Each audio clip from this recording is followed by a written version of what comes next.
a balmy winter's night. You might call it hurricane weather. Tonight, in their home stadium, the Orange Bowl, where they have won 62 of their last 63 games. The #3 Miami Hurricanes beat #1 and undefeated Nebraska, seeking to become college football's national champions. It's another sellout of 78,000 for this 61st Orange Bowl game. And although the Nebraska Cornhuskers may have one of their finest teams ever, and though you'll see plenty of Nebraska supporters clad in red tonight, this is still their formidable task. To win here in this Miami sound machine, where the Hurricanes have lost only once since 1985, and but for a single bad quarter against Washington back in September, the Hurricanes would themselves be undefeated and poised to win their 5th national title in 12 seasons. As it is, Miami does have a slim chance to win the title, but the Canes must beat the Cornhuskers tonight and hope that somehow #2 Penn State loses to Oregon in tomorrow's Rose Bowl. Only Nebraska can get by without any help. If they win tonight, they're the champs, no matter what happens anywhere else. We're moments away from the start of the 61st Orange Bowl. The Nebraska Cornhuskers, their coach Tom Osbourne, his arms folded serenely, it seems, as he awaits the charge onto the field. A magnificent coaching career for him. Only a national title missing from his resume. The Cornhuskers last won the national crown when they did it back in the early 70s under Bob Devaney.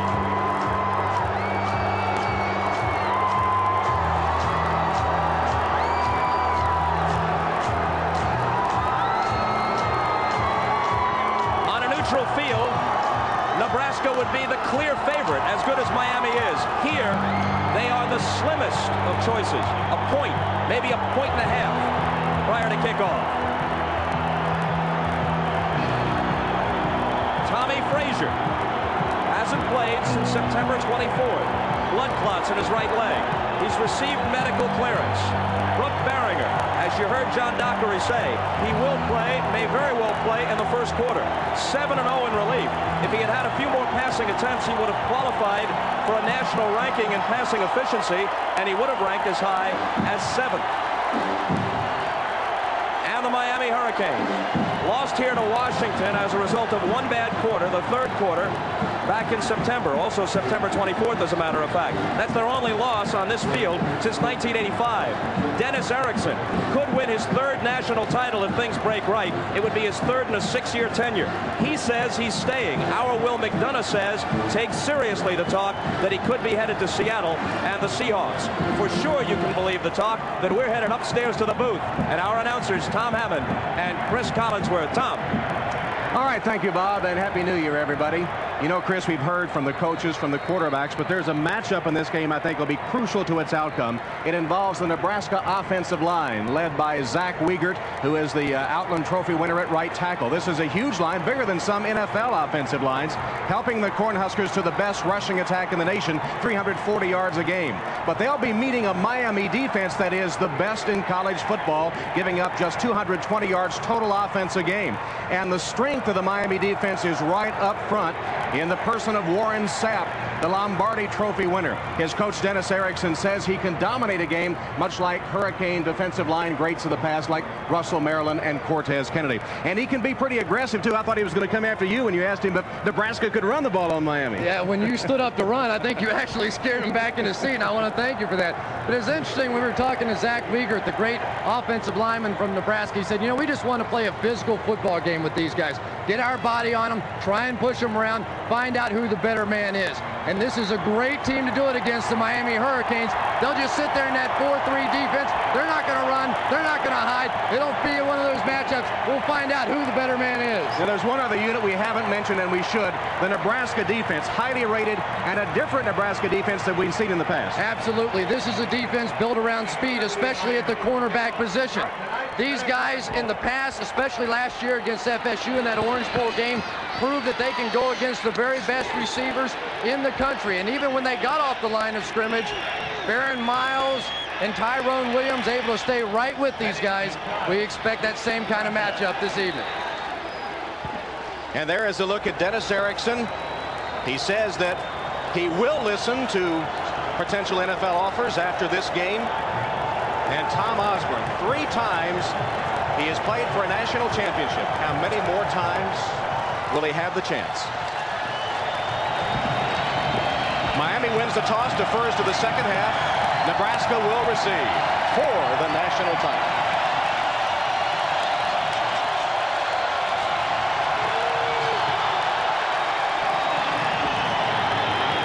Taken at the goal line by Benning. And he's wrestled down at the 15-yard line by Jeffrey Taylor after a 15-yard return. And that Miami defense is pumped up. So Tommy Frazier ready for his first snap in game conditions in 98 days. 16-yard return.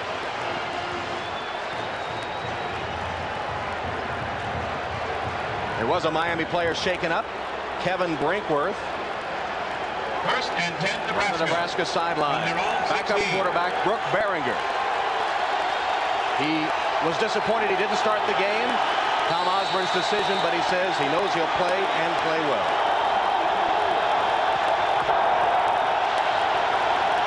The familiar I formation. The I back is Lawrence Phillips.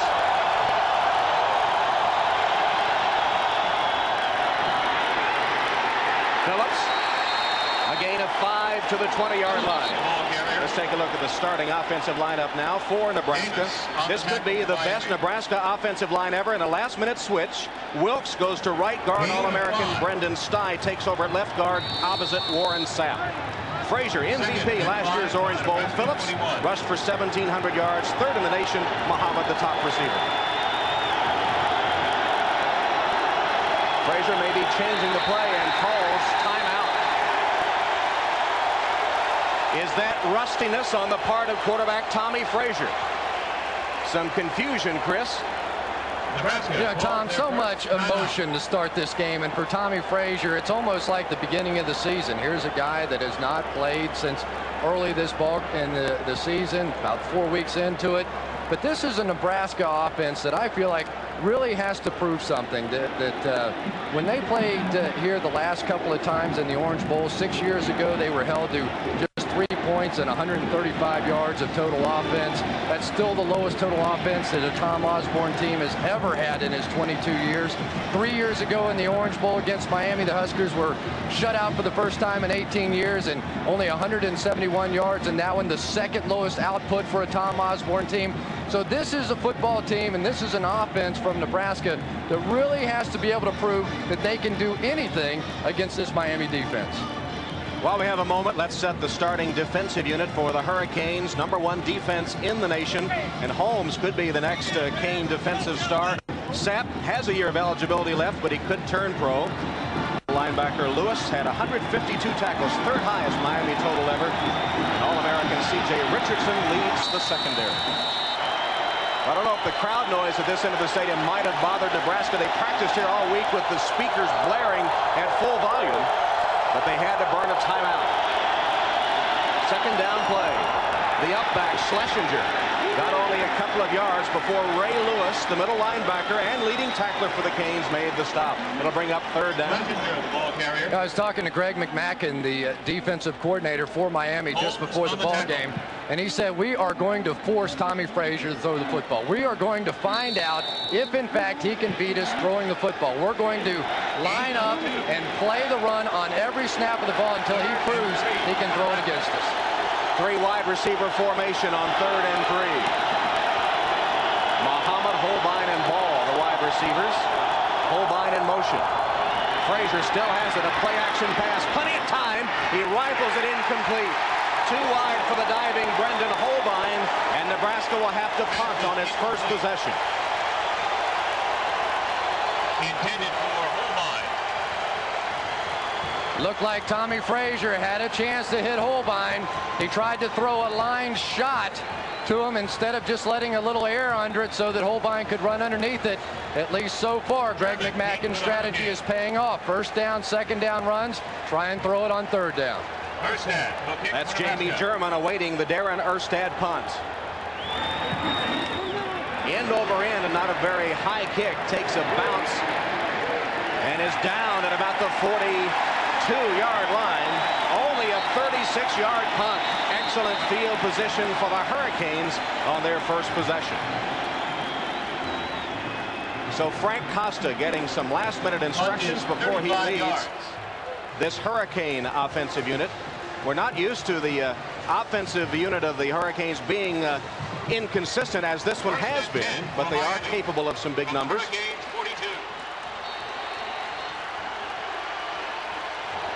First down, spot the ball at the Miami 42. First possession for the Canes, scoreless first quarter.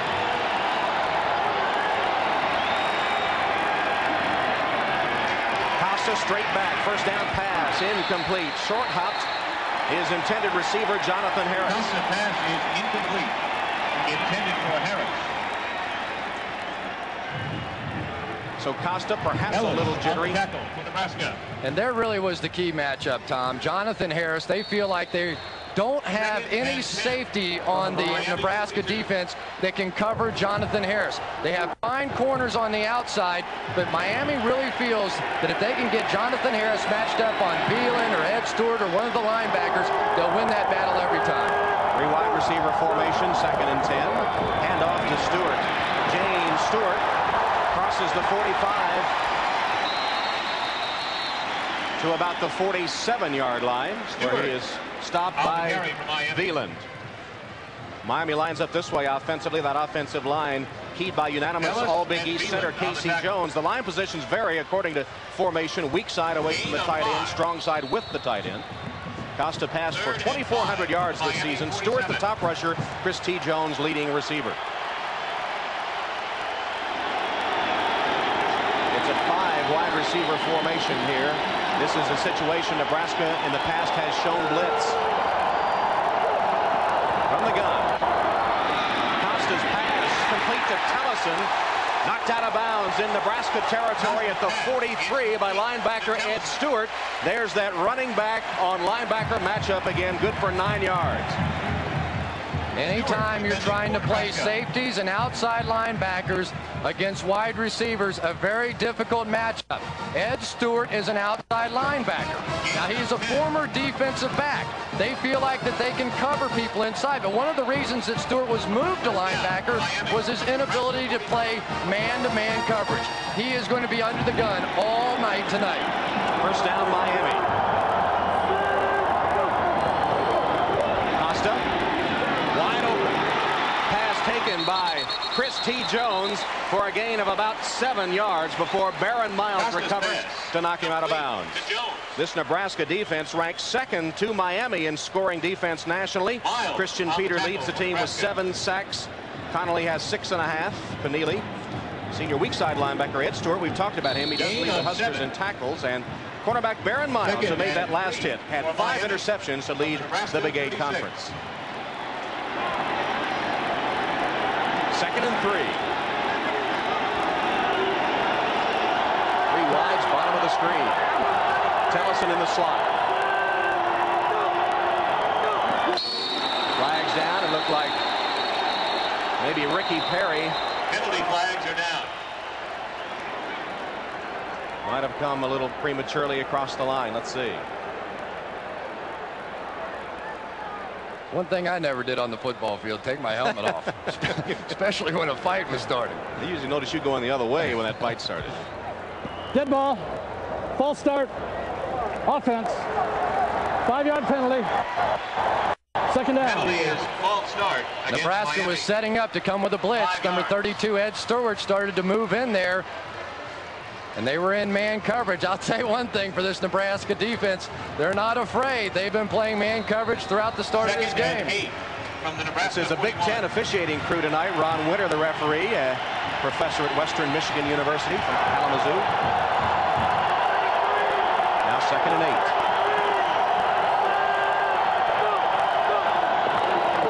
Costa hands off. Stewart breaking tackles, almost got away.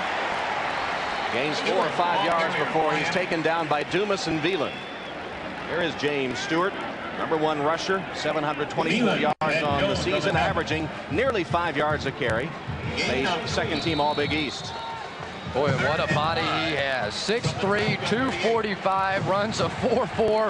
Those are numbers that make pro scouts absolutely drool. Was second in the Florida State 100 meters back in his days at Vero Beach High School. Harris in motion. Costa wings it complete. Chris T. Jones to the 30-yard line. Miami first down. Gain of 18 yards. Baron Miles on the play, and Miles, regarded as the best cover man in the Nebraska secondary, has been picked on twice by the Canes' leading catcher, Chris T. Jones. James Stewart, the fullback, is going to make a tremendous block on the blitz pickup. He picks up Ed Stewart. That allows Costa to step up, make the throw, and the big first down. Right now, Nebraska's defensive backfield and their corners, Baron Miles, an excellent corner, is just playing a little bit too conservatively. He's a much better player when he gets up into bump and run, gets a little closer to the receivers. Just inside the 20, first down Miami, scoreless first quarter. This is the 7th play of the Hurricane drive. Flags down. A couple of Nebraska defensive linemen apparently jumped that time, or were they drawn?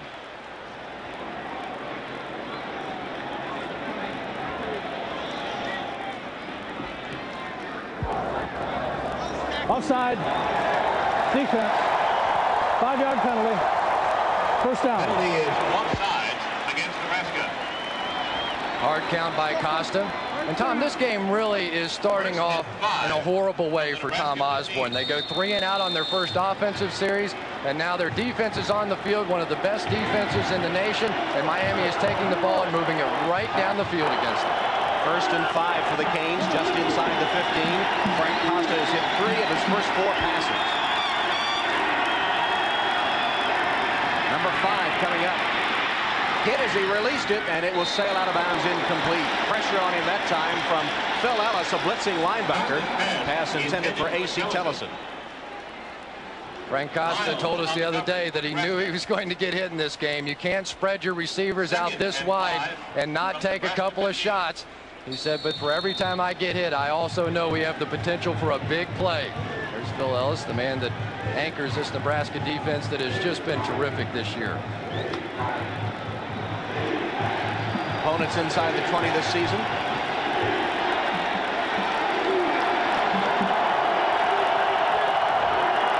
And the Canes up to 15. Play clock to 1. Got it off.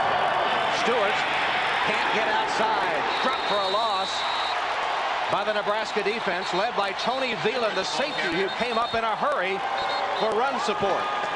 Veland on the tackle for Nebraska.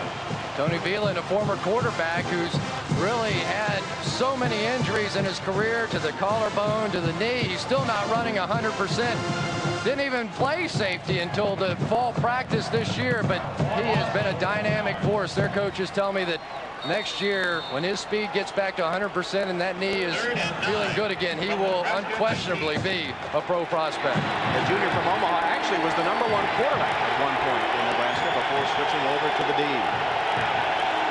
On the 9th play, it's 3rd and long.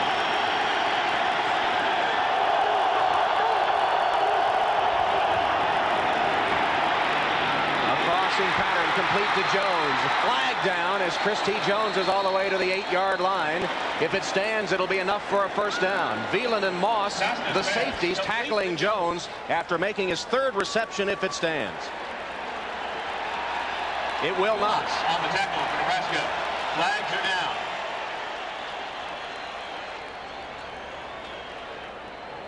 Dennis Erickson saying that after the Fiesta Bowl debacle of a year ago, he spoke individually with each returning player, laying the foundation for this year's return to prominence and a chance at the national championship.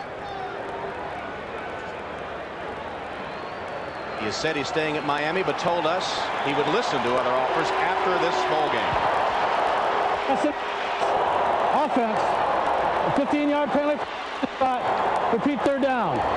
15-yard penalty for offensive pass interference. I think they're calling this on Gerard Daphnis, coming in with a pick right here and allows the receiver at the top of the screen to come work underneath him.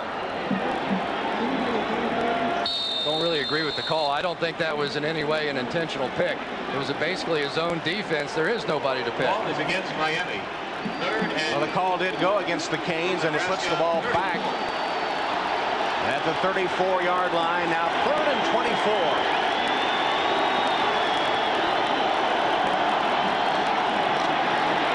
Quarterback draw. Costa dives to the 25-yard line, well short of the first down. It'll be 4th down. That was a gain of 8 on the quarterback draw by Frank Costa. But Tom, I thought it was really a smart play that time by Frank Costa. They needed about 10 yards in order to put their team in field goal position. Doesn't matter if you throw it, run it, whatever. Looked like Frank Costa had it in his mind to try and find an opening and get that thing in field goal range, and that's exactly what he's able to do. So Dane Pruitt is on to attempt a 44-yard field goal. He's hit 13 of 14 this season. Baron Miles, the blocking specialist for Nebraska. Miles didn't get there. Pruitt's kick is good.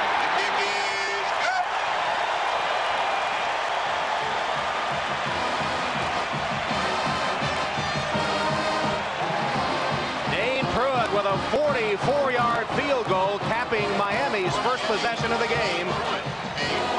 And the Canes go up on Nebraska 3-0.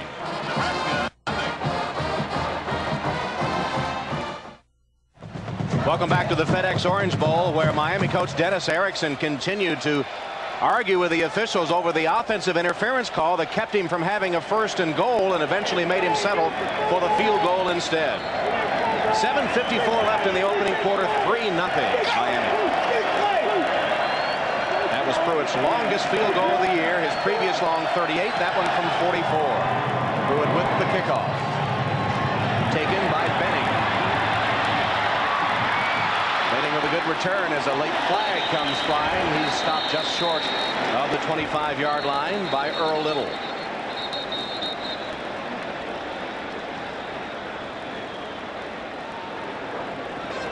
Benning, the ball carrier. Here's our penalty call. Flags are down.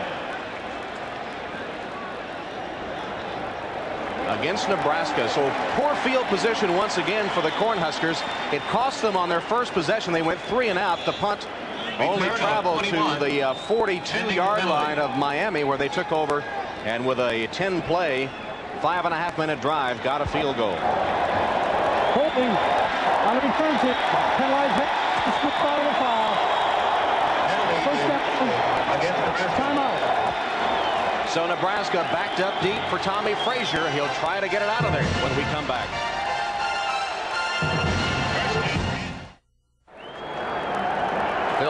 With the hold, putting his team in horrible field position, got a handful of jersey, and the officials called it correctly. So the ball back at the 10-yard line. Their previous possession started from the 12.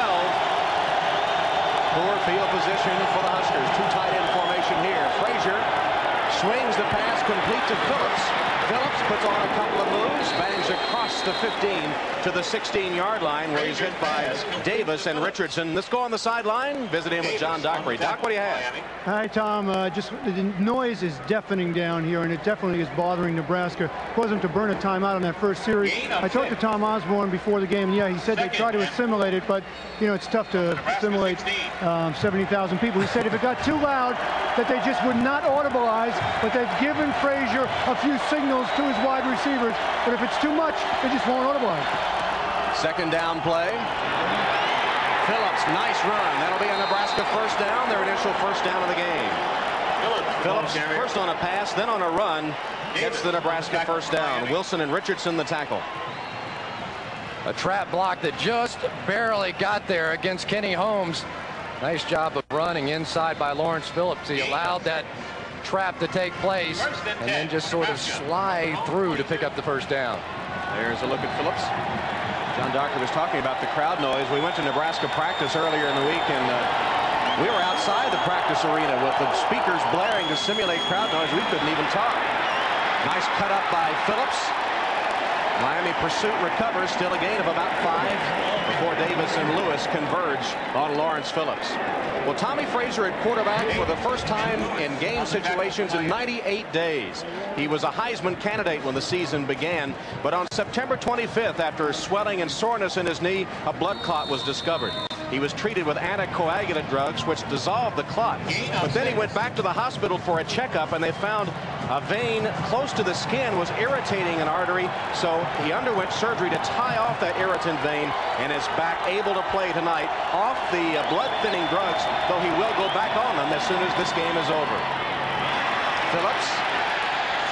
Power running by Phillips will get him close to the first down. Looked like he would be stopped short, but he lowered his shoulders and carrying Kennard Lang and others along with him close to the marker. Lawrence Phillips had 100 yards rushing in every single game this year until last week, or the last game against Oklahoma. Third in the nation, over 1,700 yards. Very dynamic offensive player, but this is a Nebraska team.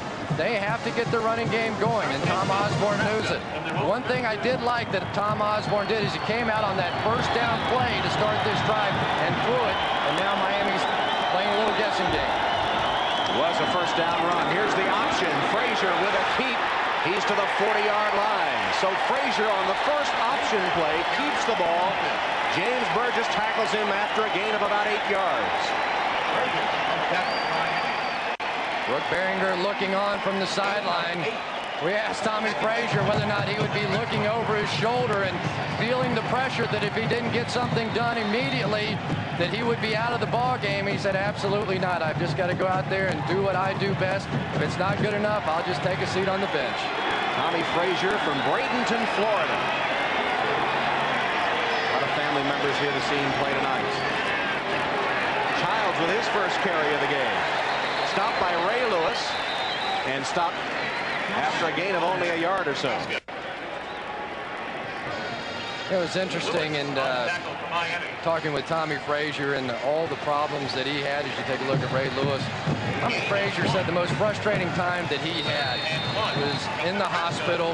His leg didn't even hurt him. He couldn't even feel any pain in the back of the knee, and yet he was having to undergo surgery and listen to the game on radio, but it was just about enough to kill him. Seventh play of the drive. It's 3rd and 1. 5 defensive linemen in for the Canes. Option play. Frazier hit and dropped for a loss. There's a flag down.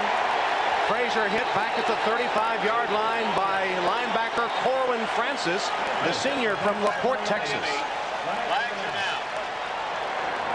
And Frazier indicating it's against Miami. Offside against the Canes. Big break for Nebraska. It'll give them a first down.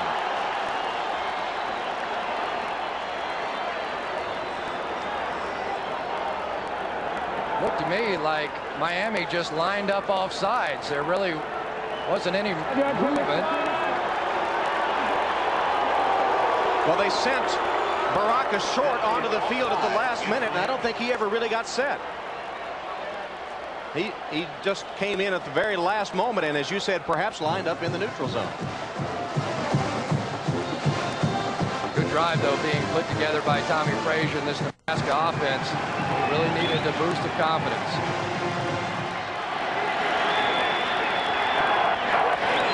First down, Huskers. Hand off to the I-back, Phillips. Lawrence Phillips with another tough run. Nets about 6 yards before Burgess brings him down. And this is what Nebraska thought they could do. Just take the football and run directly at this Miami defense. You see Warren Sapp trying to run around the block. This is a one-gapping team. They will try to split the gaps, get penetration up the field. But as an offensive line, if you can take that penetration and just move them a little bit, there will be holes, there will be cracks. And Lawrence Phillips using those holes and cracks to net 6 yards a carry so far. 5 carries, 30 yards. Option. Gave it to the first man. That's Schlesinger, who racks his way to the 40-yard line of Miami and has a first down. Well, this offensive line in Nebraska is not only big and mean, it is smart. Take a look at this. Zadeska is the GTE Academic All-American College Football Player of the Year. Two of the members, Stye and Wilkes, have already graduated. Graham a 3.3, and Wiegert, the All-American Outland Trophy winner, a 2.7. Well, there's a guy right there we can all relate to. All of a sudden, that's the low man on the totem pole. Talking about Zadeska, he's never had worse than an A, ever, at any level. Frazier lofts it downfield. Muhammad double covered. Interception made by Carlos Jones of Miami.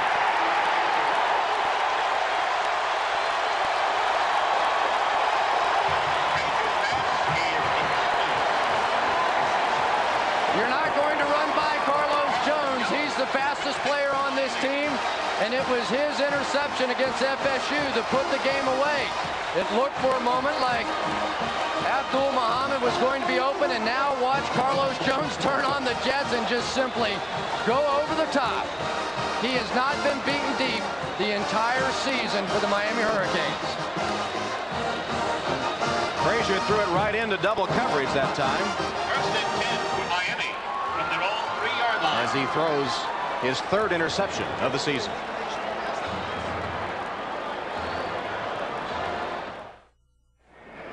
Back at the FedEx Orange Bowl, while we were away, Nebraska coach Tom Osbourne gave the word to Brooke Behringer, the backup quarterback. Behringer nodding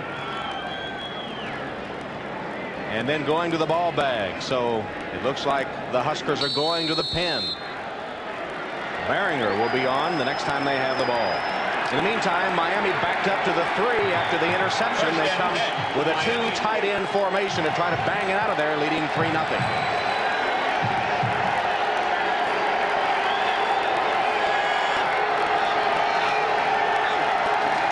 Stewart driven back, got to the line of scrimmage and not much more, but the Miami defense made the play that got them the ball back. One of the fastest defensive linemen in the country right here, Warren Sapp. Makes the initial contact, comes all the way around, and forces Tommy Frazier to release the ball too high. It hung up just long enough for Carlos Jones. Credit that play to Warren Sapp. So Frazier will watch the next series apparently, and Behringer will come on as they go over the notes together. However, Miami is still backed up. No gain on their first play. It's 2nd and 10 from the 3.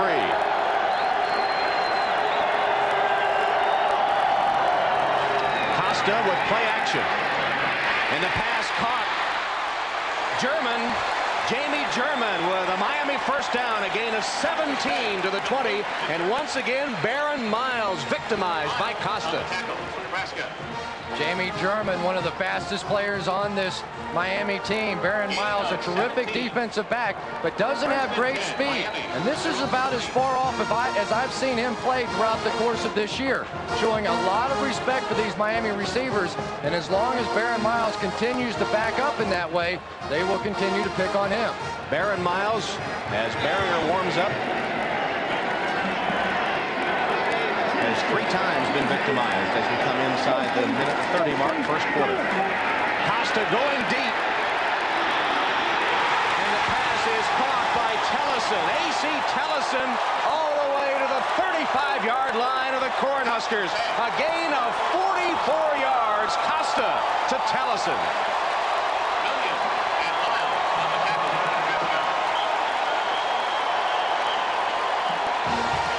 Tellison working just one-on-one. This time they go after the other corner, Tyrone Williams. I should say in Tyrone Williams' defense, he's getting absolutely no help in the middle of the field. This is just one-on-one football. These corners are going to have an awfully difficult night tonight. Minute left first quarter. Canes first down at the 37 of the Huskers, leading 3-0.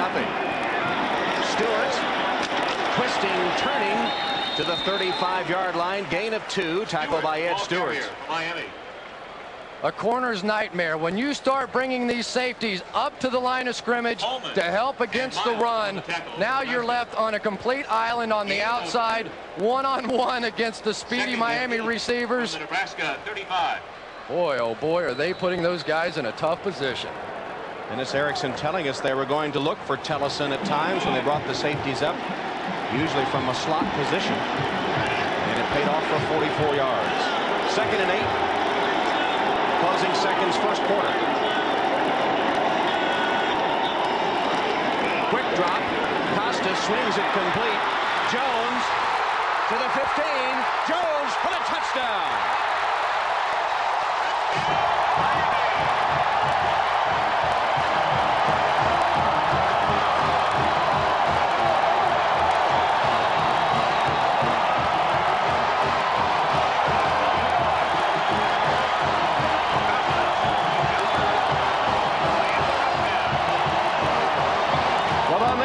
Pretty hard to keep up with the Joneses. They have 7 of them.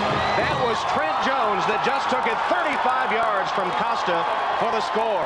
97-yard Miami drive. Remember, it began on their own 3-yard line. Pruitt for the extra point.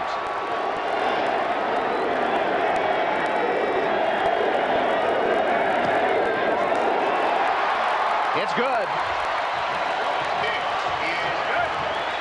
The flanker screen with the other receivers blocking against man coverage, almost impossible to defend. Charlie McBride, the defensive coordinator, said this play should be outlawed. And when Trent Jones gets in the open field, And the hurricane warnings are up. 10-0 Miami.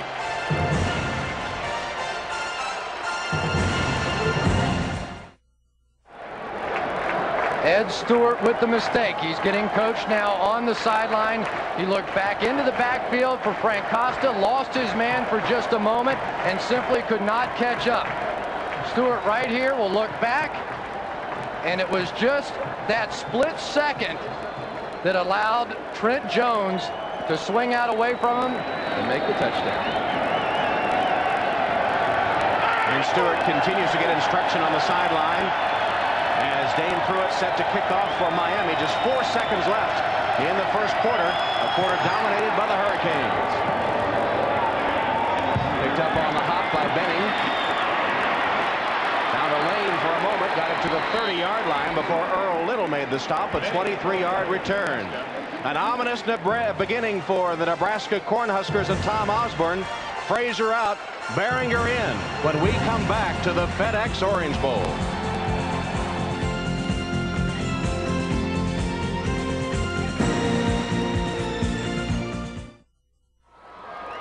Ready to start the second quarter at the Orange Bowl. Brooke Behringer replacing Tommy Frazier at quarterback for Nebraska. But the Hurricanes don't seem to care. In fact, Malcolm Pearson, the defensive back, said he didn't mind facing either of the Nebraska quarterbacks. We don't really care who's at quarterback. I mean, Dan Marino can be a quarterback. J.C. Watts can be running that option. It doesn't make no difference because we're going to both fly to the ball and try to knock both their heads off. Well, they've done a pretty good job so far. J.C. Watts, did he say? I believe that's what I heard. I think he played for Oklahoma, though. Never know who might show up in this one. That was Malcolm X. Pearson, named for the late civil rights leader. Behringer, a handoff to Phillips on first down. Using his blockers well, Phillips to the 45-yard line, a gain of 15 and a Nebraska first down. And it was Pearson who had to make the tackle on Phillips that time. And Lewis on the tackle for Miami. Zach Wiegert is just such a stud. Number 72 coming right at you. He's the Outland Trophy winner, leading the way, so athletic. They think he could play tight end for Nebraska. That's how well he runs. A 300-pounder on the corner leading the interference. He is a great one.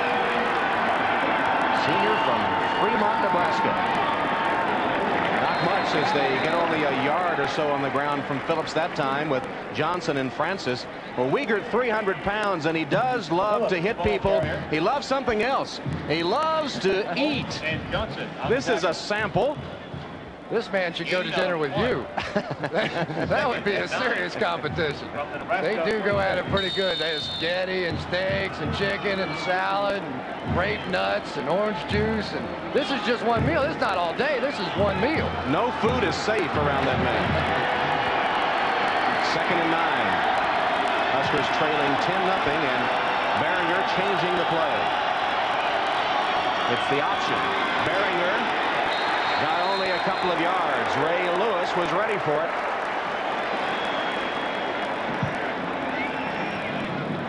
Ray Lewis told us that if you're big and you're bad and you think you can run the football on us, just bring it on. But you cannot beat these Miami linebackers to the corner. Even when they get a block, when they get a hand on you, they're still able to run around and make the play on the corner. So fast in that second line of defense. 3rd and 7. Behringer, the better passer of the 2 Nebraska quarterbacks. Let's see if he puts it up here. Play action fake. In trouble. Warren Sapp was there almost as quickly as Behringer was.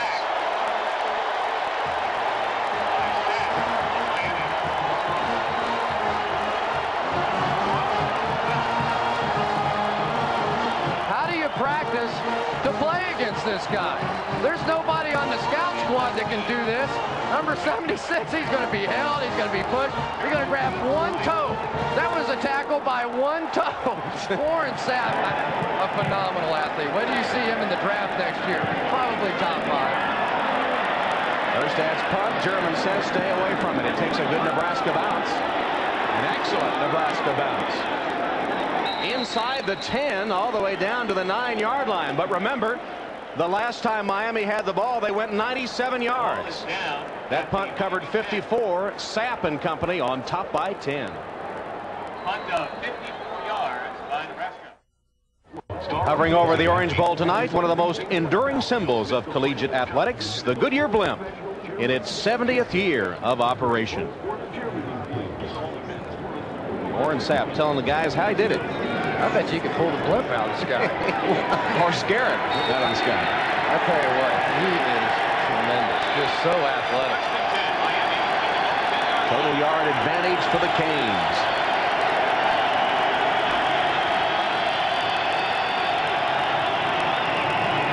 Stewart cut back to the 24-yard line. Gain of nearly 14 yards before Ed Stewart makes the tackle.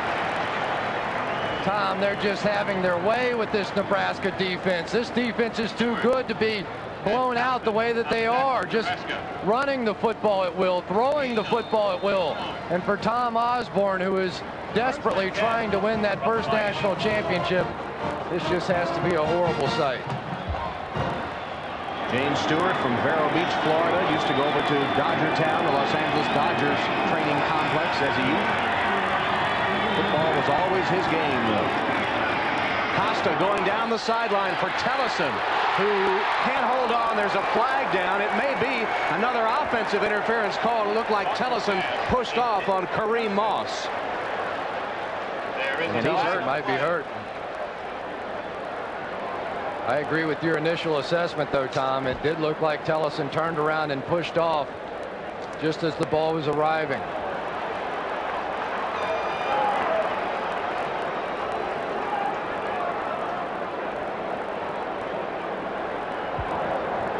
Pass it.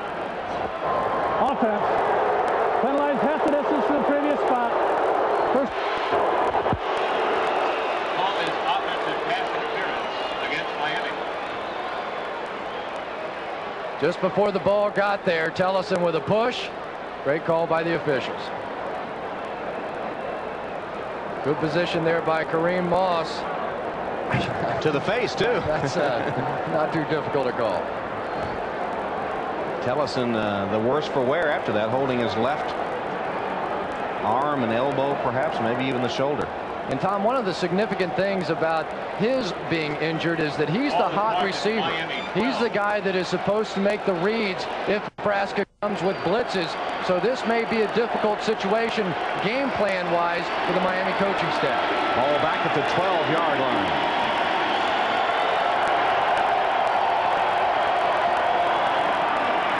Draw play handoff. Stewart to the 15-yard line. He got only 3. Let's go to the sideline and John Dockery. You know, Tom and Chris, a volatile exchange from the Nebraska defense after the last Miami touchdown. Defensive back Kareem Moss went after defensive tackle number 55, Christian Peters, saying, hey, let's get some pressure on the quarterback. Let's take on some blockers. So Nebraska defense angry and shocked and bickering between themselves. You know, Chris, I can't believe that they're leaving the Nebraska defensive backs, especially in the slot, one-on-one with this kind of Miami speed. I'm shocked. I wouldn't want to be playing defensive back for the Cornhuskers right now. They have done it throughout the course of the game. Looks like they're coming out with it one more time. And if they are losing their composure a bit, it's because this is a situation they haven't faced this season. Someone doing this to one of the best defenses in college football.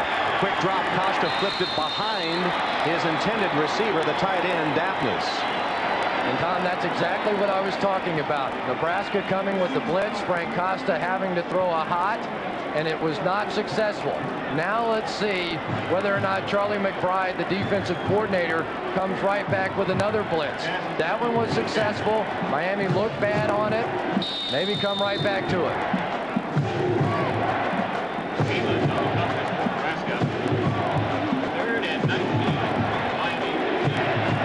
It'll be a 5-receiver formation for Costa on 3rd down and 19.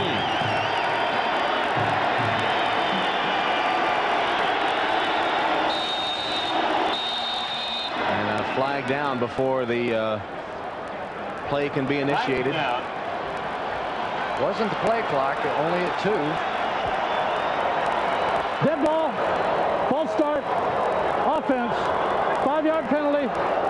Down. Well, things starting to unravel a bit on this series for Erickson's team. It all started with the offensive interference call on A.C. Tellison. Is he getting on his players or the officials? But Dennis is going to be a little. That answer that question. Generally, those striped-shirted guys. Like maybe Jay Ina, the left guard. Yes, he put his hand down and then pulled it back up. That's a no-no. 3rd and 24. Costa's pass complete to German. Jamie bounces off tacklers, reversing his field and hit again at the 11-yard line. Good swarming defense that time by the Cornhuskers, led by Grant Wistrom. Now that's the kind of Nebraska defense we grew accustomed to seeing this year. Aggressive, coming after the players, pursuing from behind, using their speed. That time Grant Wistrom with the play, and that is the first unsuccessful drive that Miami has had tonight. So on 4th down, Pruitt to punt. Let's watch Baron Miles, number 14, at the bottom of your screen. The kick blocking specialist, 7 in his career. They're ready for him. He still put a little pressure on, but Pruitt kicks it out of there to the 49 of Nebraska. And Moss bounced off one man and got it back to the 40. A 10-yard return after the punt covered 41. C.J. Richardson makes the tackle for Miami as a scuffle breaks out.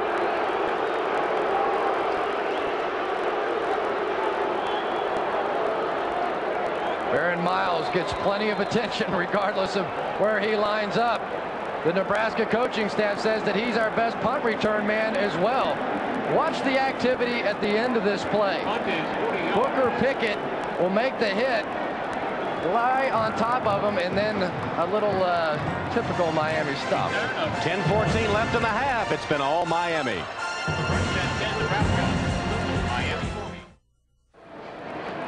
Miami escaped disaster on that last punt. They have really struggled with their punt snaps this year. 7 bad snaps already this season, leading to 5 different scores. Very fortunate that time just simply to get the punt off. Jeffrey Taylor now the man doing the snapping for Miami. He's the 3rd guy this season to have that job. Best field position for Nebraska to start a drive. Barrier still at quarterback, handing to Phillips. Wrestled down by Corwin Francis. Let's go to John Dockery for a report on Miami injured receiver A.C. Tellison. Doc? Yeah, the word on Tellison from the trainers is that it's separated. It looks like a separated left shoulder. Chances of him coming back are very slim. Obviously, Miami will miss him in that 3 wide receiver set. Back to you, Tom. All right, indeed they will. And Dennis Erickson telling us he was one of the keys to a successful game plan for the Canes tonight, and he leaves with 10 minutes left in the first half. Barron, you're facing 2nd and 6. Handed to Phillips. Turned the corner and got just short of the 30-yard line where he's hit by Marvin Davis. close to a first down. Davis on the tackle for Miami. Have to say that Brooke Behringer is giving this offense a lift. The big difference, of course, in the passing yards, and that is what they talk about, that Brooke is the better passer, Tommy Frazier the better runner. But I really think that now what you're seeing, just the threat of the pass from Brooke Behringer is enough to open up the running game. Wasn't much threat there. It was a first down. It's at the 29 of the Canes. Nebraska trailing by 10. Reverse. Washington thrown back at the 20-yard line. Still, it was a gain of about 9 yards. Malcolm X, Pearson, and Ray Lewis putting the hit. Pearson on the tackle for Miami. Oh, there goes that boring conservative Tom Osbourne again. The guy that has no flash.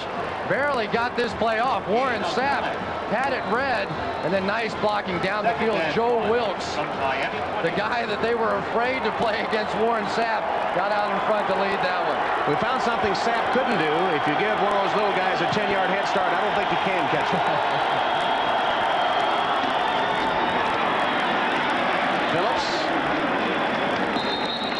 Childs, who has come in place of Phillips at the I-back. Short gain, but close to a first down. Davis and Holmes, the tackle. Excuse me. Warren Sapp is going to get plenty of attention.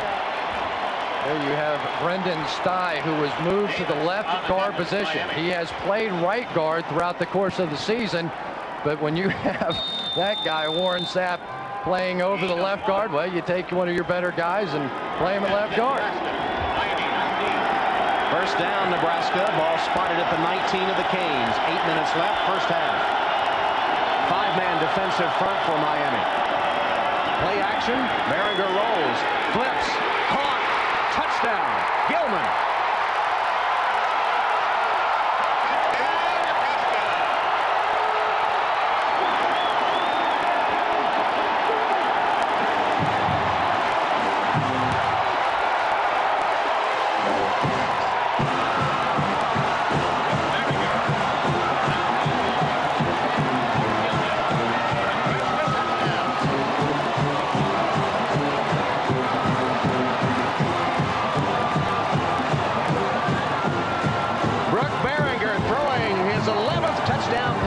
Season. This one to Mark Gilman. His second touchdown catch. Extra point by Sealer up and good. So Nebraska goes 40 yards in 5 plays. Behringer with a 19-yard toss to Gilman. Behringer with the play action fake, and the passing game of Nebraska getting them right back in the game. It's a 3-point Orange Bowl.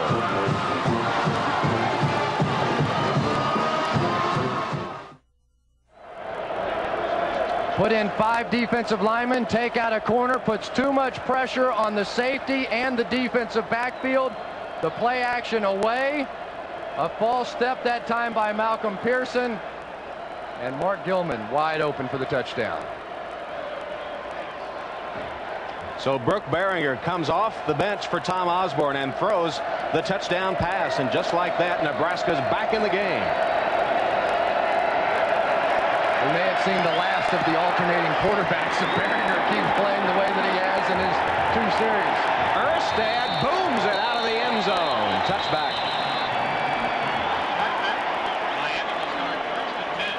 Well, Tom Osbourne in his 22nd year as Nebraska head coach, looking for his first national championship. Here are some famous names and how many years as a head coach it took them. Bobby Bowden got it last year, 28 years. Lou Holtz, it took him 19. The Bears 17. Same for Joe Paterno.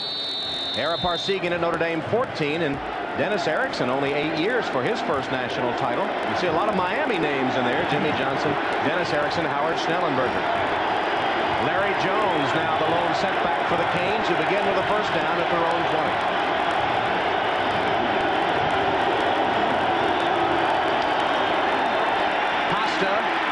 Chased from the pocket, running and down, sacked. There's a penalty marker down. Troy Dumas gets credit for the sack.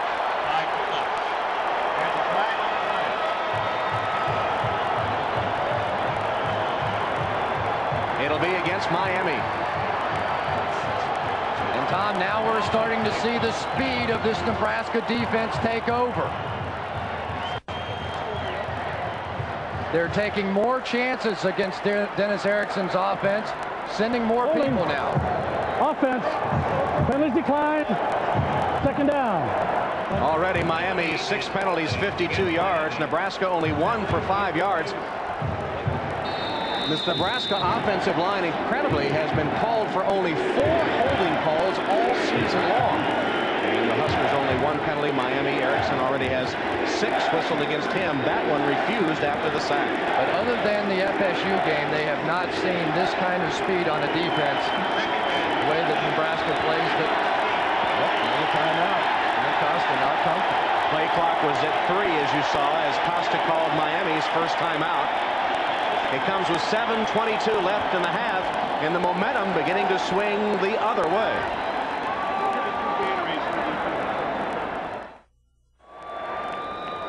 Frank Costa benched last year after the FSU game. He's been much ridiculed on radio and in the newspapers here locally.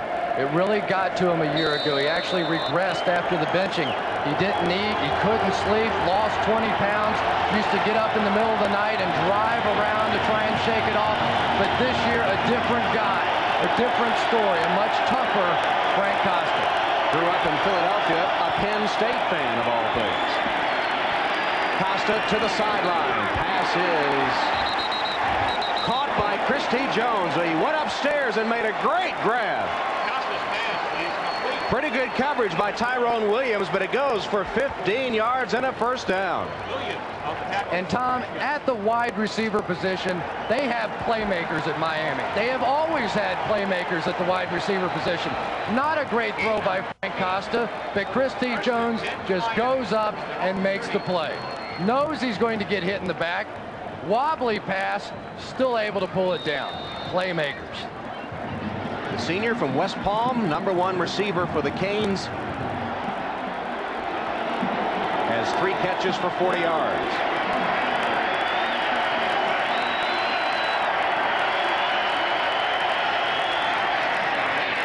Keep it on the ground to Larry Jones, who's making an appearance in the Miami backfield, his first carry. Let's go to John Dockery. Hey, Tom, you've been talking about Miami quarterbacks. How about this man, decade of champions, Bernie Kosar? I know when Frank Costa was in his down period last year, you had a conversation with him. Can you share that with us? Well, Frank's had actually an excellent career at UM, and he's taken a little bit of flack, and he got down for a little bit. But we know I've been friends with him for a few years, and he's an excellent quarterback, and there's a lot that he has to live up to being a quarterback at the University of Miami. I think he's done a great job with it. What advice do you give him when he was feeling all that pressure and he lost his starting job? Well, you know, all I really told him was just have confidence in yourself, and, you know, don't get down. Your time will come again. He's done a great job with it this year.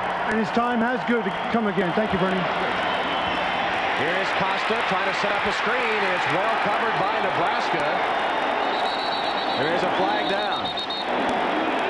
And Tom, just to finish that story by Bernie Kosar, that telephone call actually took place when all the controversy surrounding Bernie in Cleveland was going on. A very big move by a tremendous guy, Bernie Kosar. Holding call against Miami.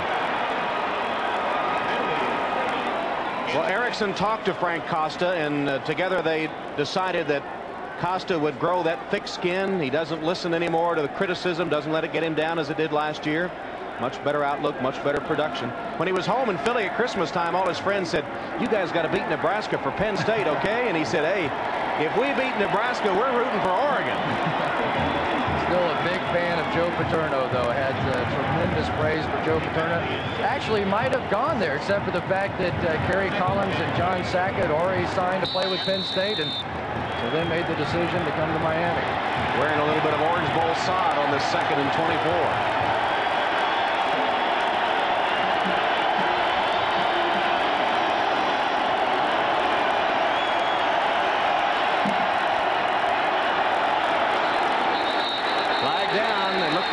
Somebody was offside.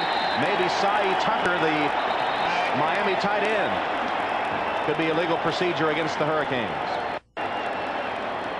And Miami, sorry, Tom, Miami is just sloppy right now. They are not playing the way that they are capable on offense.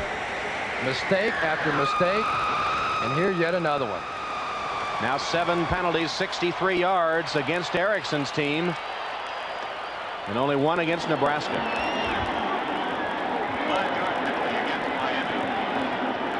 Like it was the tight end that left just a little early. But that's what pressure will do to an offense. If you start having some success when you bring the blitz, those offensive linemen, the blocking tight ends, they start looking around, trying to figure out exactly where the pressure will come from next. And the Nebraska defense, after seemingly recovering from the initial shock, playing much better. There's a pass dropped. The sloppiness continues. Same man that was offside, or that had the false start. Saeed Tucker, defended by the linebacker Phil Ellis. That time a tremendous read by Frank Costa. They came with the pressure again. This is a hot read. And Saeed Tucker just flat out dropped it. You see him hit his head immediately around, and that was a big play. There's only 9 receptions all season. Maybe that's why.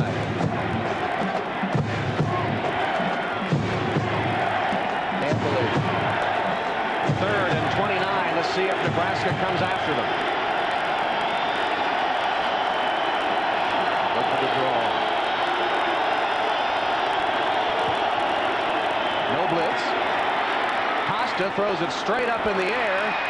Trying to settle under it is Yatil Green. And it went up so high it gave Nebraska a chance to surround it, and it falls incomplete. Baron Miles was the man that got there first.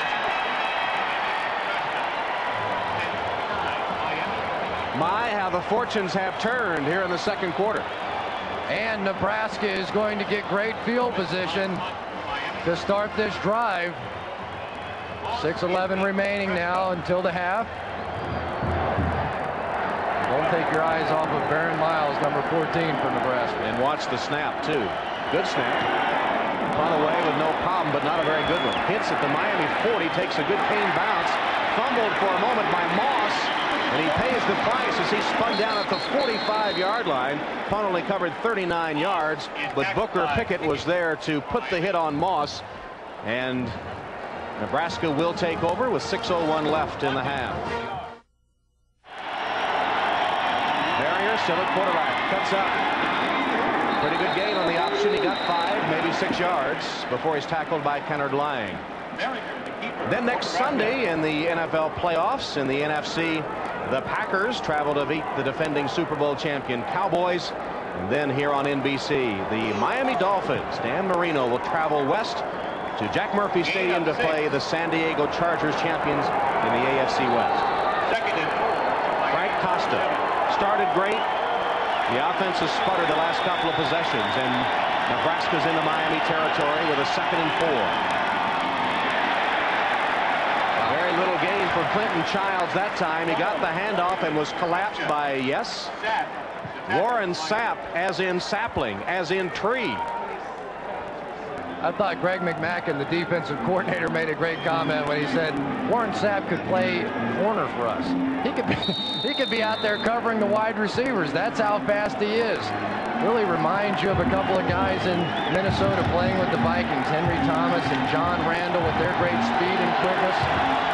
Brendan Stye had a handful of Jersey, didn't even slow him down. It's 3rd and 4.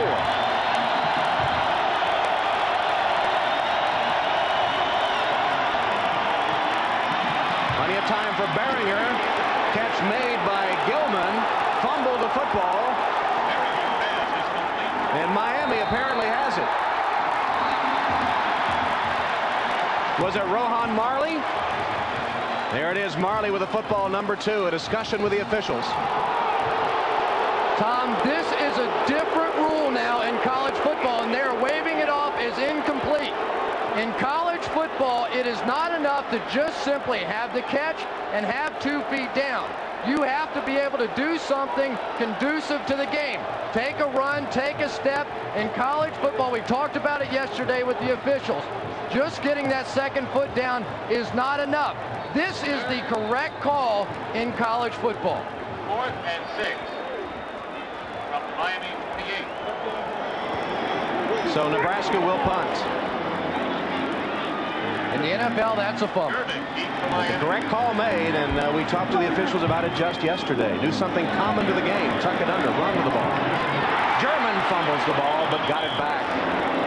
Jamie German fumbled at about the 11-yard line, but got it back, a 36-yard punt. And again, Miami is backed up as the Hurricanes, who won the battle of field position early, are losing it in the second quarter. So much pressure on these young guys. You know, you almost forget the fact that they're 20, 21, 22, 23 years old, and they may well be starting to feel it.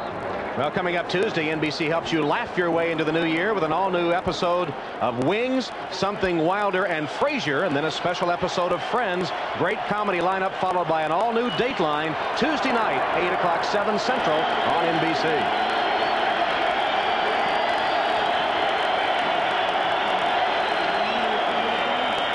Costa, crossing pattern.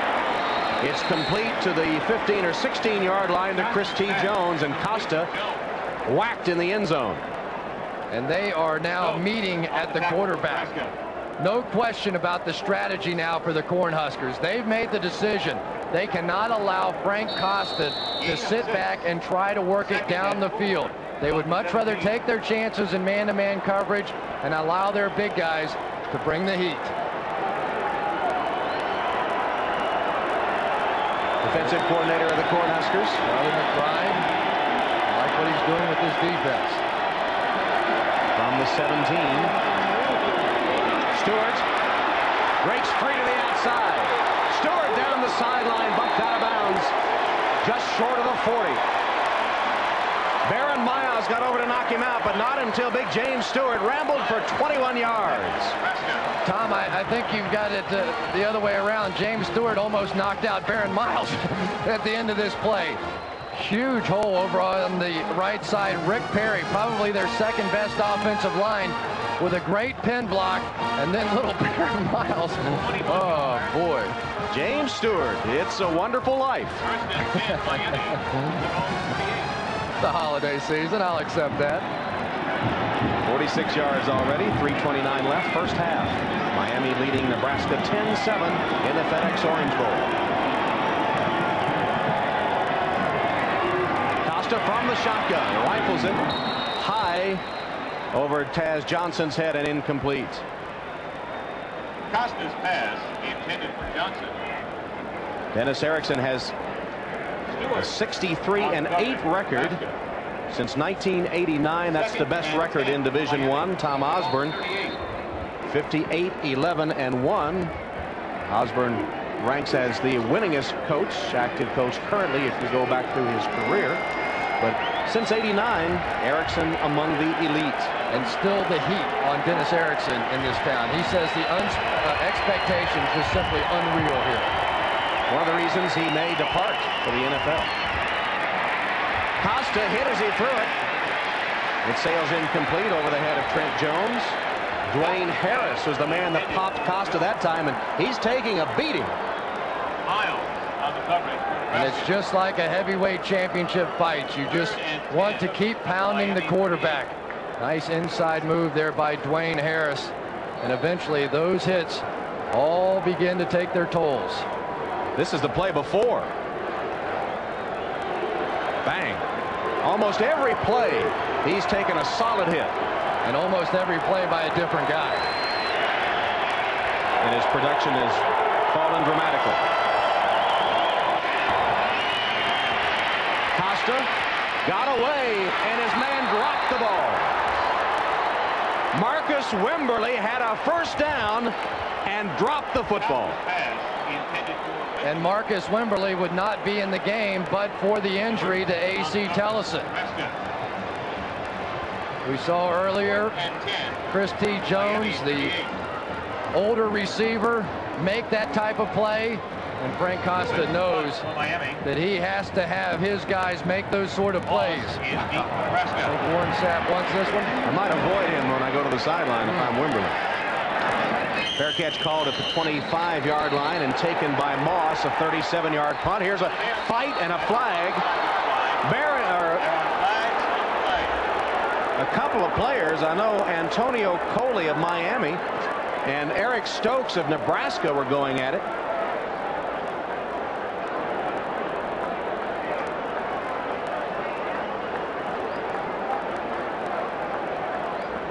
Officials doing a nice job in this one. There have been those types of skirmishes throughout the game, and yet they have not lost control, and they haven't had to throw their flag yet.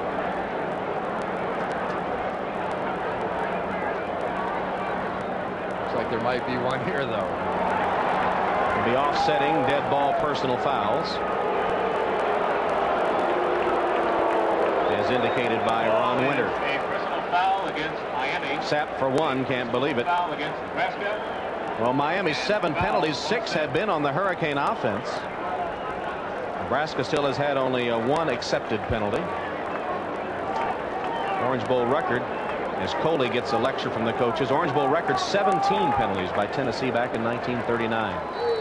You know, I don't think I'm breaking any news when I say that Miami likes to talk a little trash after plays, and that time perhaps it was Stokes who made the first comment.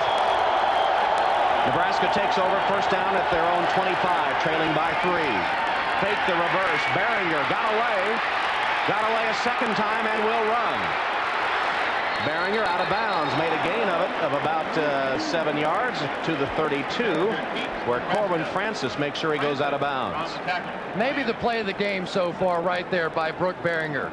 They go with the reverse fake, something that had worked earlier in the game. Look down the field. Reggie Ball was not there.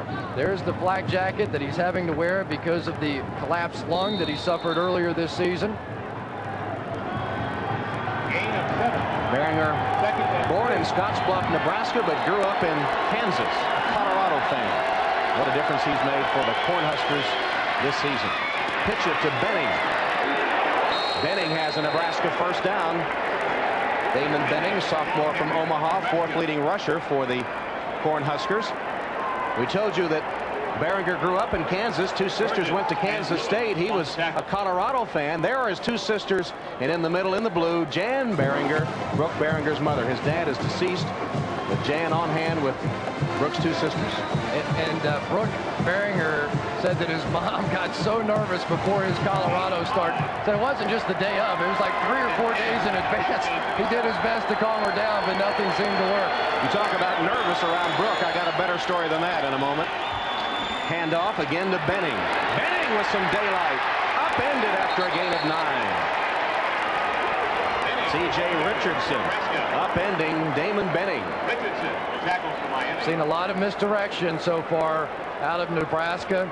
And the thing that's surprising me is their ability to get outside. But almost every time that it's happened, you've seen them play fake one way and then bring it back the other way. They're taking advantage of Miami's quick first step. In other words, that when they start one way, Miami, boom, they move that way, and then they are able to reverse their field back on the other side. Less than 2 minutes remaining, 2nd and 1. Behringer still has it after the fake, and he's in trouble. He's in deep trouble as he flings it out of bounds. Kenny Holmes was bearing down on Brooke Behringer, and there is no flag. No intentional grounding. Kenny Holmes, they tell us next year he will be Warren Sapp. I agree with the call. I did not think that it was intentional grounding. There was a receiver in the area. And I don't know which is tougher, playing or watching. Well, Brooke is a licensed pilot. In fact, his late dad's twin brother is a Delta pilot, and he wants to be a commercial pilot. He has his license. He took his center, Aaron Graham, up for a ride in a little 2-seater. Graham was crammed in there, could barely get off the ground. Scared him to death. Benning, first down run to midfield. I like what he said. He said with Aaron on there, said, I got the front wheel up fairly easily. It's those back 2 wheels we had a little problem with. If you're just joining us, Tommy Frazier got the starting call from Tom Osbourne. Had a couple of series, could do nothing with the football. Brooke Behringer has come on to replace him, and Frazier still on the sideline. Minute 35 to go in the first half now. Nebraska needs to pick up the pace. They trail by 3. Warren Sapp getting a breather on the Miami sideline. Pass complete to Phillips out of the backfield, but he only gets about 3 yards, and the clock continues to roll. Very good pass, complete to Phillips. And also did not get out of bounds. Tackle by Holmes. There's Sapp catching his breath on the Miami sideline. Nebraska has to take a timeout. One of the things that Dennis Erickson told us about Warren Sapp was that he refuses to play anything less than 100%. So if he gets winded, if he gets a little tired, he would rather be out of the ball game so that he could come back in and then play 100%. Sapp comes from the little town of Plymouth, Florida, population about 250. It's known for its giant tree almost in the center of town where all the adults gather to talk about the current happenings, and Warren has been the main topic of conversation in recent weeks with his great play. Winner of the Lombardi Trophy, U.S. Defensive Player of the Year consensus All-American. In fact, was 6th in the Heisman Trophy voting. Timeout taken by Nebraska. They have 1 left. Miami has 2 remaining. Well, you want to stay with us at halftime. Is a circus. The Orange Bowl show is legendary, and you won't be disappointed in the 1995 edition. We'll also go back and visit with Greg Gumbel, Mike Ditka, and Joe Gibbs to recap today's NFL playoff action. That's all coming up at halftime here at the FedEx Orange Bowl.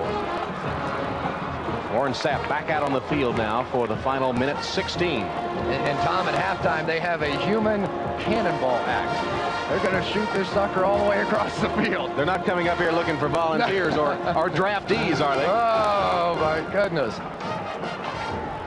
Should be great.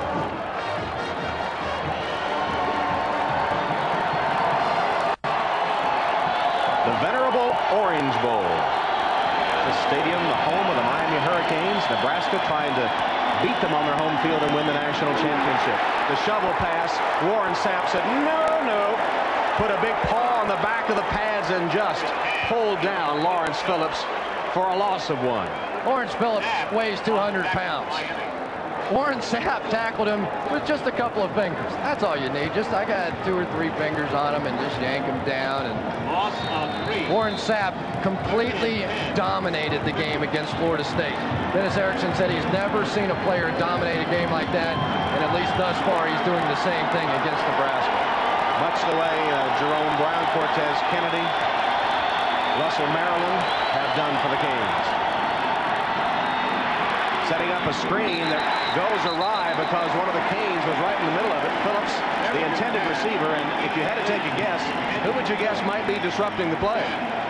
Well, that time Warren Sapp, instead of coming after Brooke Behringer, he went out there and fouled up the screen.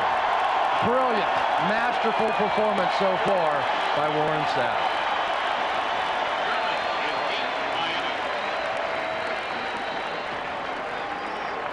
.30 seconds left on 4th down. The Cornhuskers will punt. Erstad averaging 42. German, the deep man for the Canes. Nice punt by Erstad. Sails out of bounds at about the 18-yard line. Punt covered 32 yards and pins the Canes once again inside their 20. Thanks in large measure to Warren Sapp and the Miami defense. It's a 10-7 Miami lead, and Rohan Marley there, who has returned to action in this Orange Bowl after an injury, talking to Warren Sapp. But did we enjoy our conversation with Rohan or not? You know, he's the son of the late rap star Bob Marley, and when he came in the room, not rap star, reggae star, and he entertained us. He was singing all the way through our interview.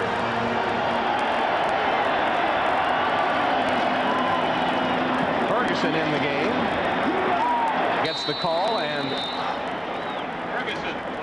takes a hit thrown back by Phil Ellis and others in the Nebraska defense, and that will be the final play of the first half. Nebraska broke out of the gate in a hurry, built a 10-point lead before the Cornhuskers behind Brooke Behringer got the momentum. Let's go to John Dockery. Coach, can you give us your overview of the first half? Well, the bottom line, we got too many penalties. We're making too many mistakes. We're moving the ball up and down the field, playing great defense, and we make penalties and put ourselves in bad field position. And you know, we got all the penalties. They don't have any. That's the difference in the first half. Did the team just lose some concentration? You started off so high. I had the answer, and we wouldn't do it, John. Okay, Tom, back up to you, Tom. All right, John Dockery, Miami, the momentum early. Nebraska got back into it. And I wonder if Joe Paterno is an interested viewer here with the second half yet to come. At the end of the first half, Miami leading Nebraska in the FedEx Orange Bowl 10-7. It's very likely the last national championship game in this stadium. FedEx Orangevo halftime. Miami leading Nebraska number 3 over number 1, 10-7. Welcome back to Miami, everyone. Chris, before the game started, you said you agreed with Tom Osbourne's decision to start Tommy Frazier at quarterback. In light of what happened in the first half, do you still agree? Changed my mind. Yeah, I thought you might. Brooke Behringer, with just the threat of the pass alone, has done a couple of things. One thing, he hit a couple of passes, but it's also opened up the running game for Nebraska. And just a couple of moments ago, John Dockery talked with Nebraska coach Tom Osbourne. Coach, you started off slowly. What turned it around for you in the first half? Well, I think we try to play physical football, and we're hoping that we'll continue to get stronger as the game goes along. We need to hang on the ball on offense, get some first downs, keep their defense on the field. I think our defense is getting a little bit more confidence. We're getting a little more pressure on Costa. We just hope we can hang in there and pull it out. Who's your quarterback in the second half? Brooke Behringer will start. Thank you, Coach. Good luck. So Behringer will start the second half, but Nebraska must kick off to Miami after Miami deferring to open the game. And Tom Osbourne still calling him Behringer. Yeah. Just refuses to make that change. Tom Osbourne now a half away from maybe that elusive national championship, trailing by 3. And a look at number 7, German, who is deep to receive the kick. Erstad boots it, and German will field it about 3 yards deep.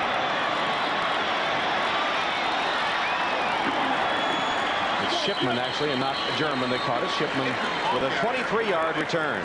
Let's take a look at the first half stats now, and remember that Miami had a 97-yard touchdown drive, which will account for much of their total yardage in that first half. And Nebraska had the ball in good position for most of that first half.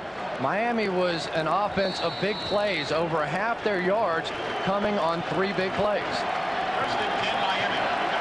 First down, Hurricanes from their own 22-yard line. Frank Costa still at quarterback. Stewart, the lone setback. First down pass. Costa wings it complete. Chris T. Jones with another catch. He's across the 25 to the 27, where he's hit by Baron Miles. And Tom, I was really surprised that Chris T. Jones wasn't a bigger part of the first half. No question about it. He's their best receiver. He's working one-on-one that time against Baron Miles. They need to find a way to get him the football. They have gotten it to him 5 times for 54 yards. But as a wide receiver, when you're playing against man coverage, you want it all the time. And remember, latter stages of the half, they were starting to put tremendous pressure on Costa. One of the reasons he didn't have the luxury of surveying his receivers. Stewart bounces to the outside, spinning his way forward, taking tacklers with him, and he's all the way to the 40-yard line. What a run by James Stewart.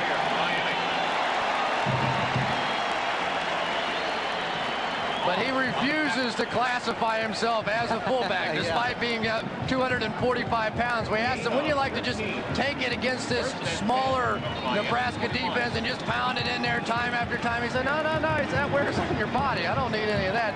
Let me go outside a couple of times, then I'll come back inside. As a senior at Vero Beach High School, he averaged 8 yards a carry for the season.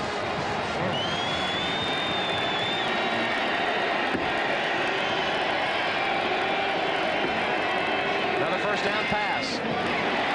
This time it's complete across midfield to Jermaine Chambers. Miles and Veland get him, but not until he gains 14. And the aerial game of the Canes begins to click again. You know, it's interesting now. Miami is coming back to what they did early in the first half. They had a tremendous first quarter.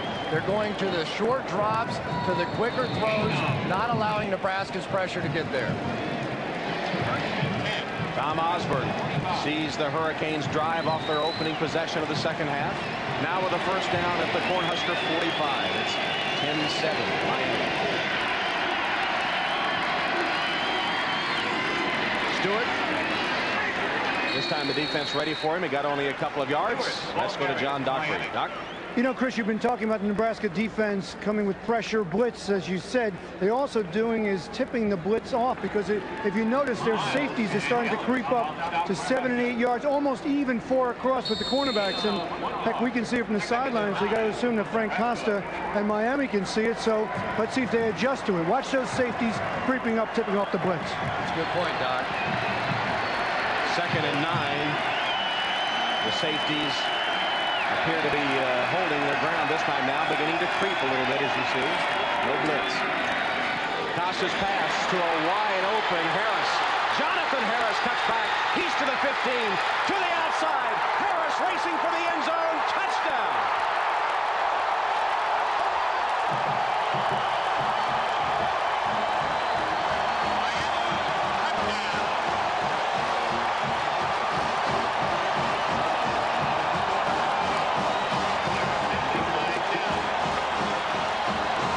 A penalty flag at about the 2-yard line.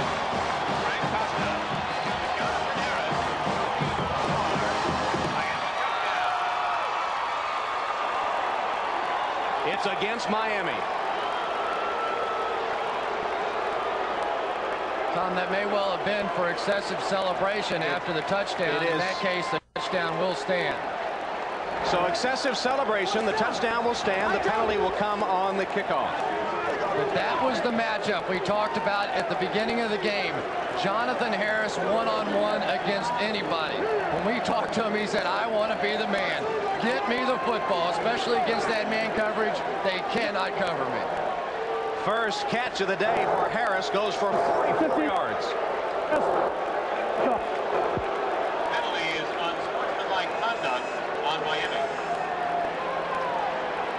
Jonathan Harris, the senior from Houston, Texas. Third leading receiver on the season, as Miami typically spreads the ball around. Here's the extra point attempt by Pruitt. High snap. Chrissy got it down. Pruitt boots it through. The quick strike Miami offense, this time in the person of Jonathan Harris. That's what he told us yesterday. I told you they can't cover me. No way. One-on-one coverage. A huge cushion against him. Kareem Moss just giving him all sorts of room. That was the matchup. Jonathan Harris against the safeties from Nebraska. It cannot work for Nebraska. Frank Costa celebrates another touchdown pass. It puts the Canes up by 10.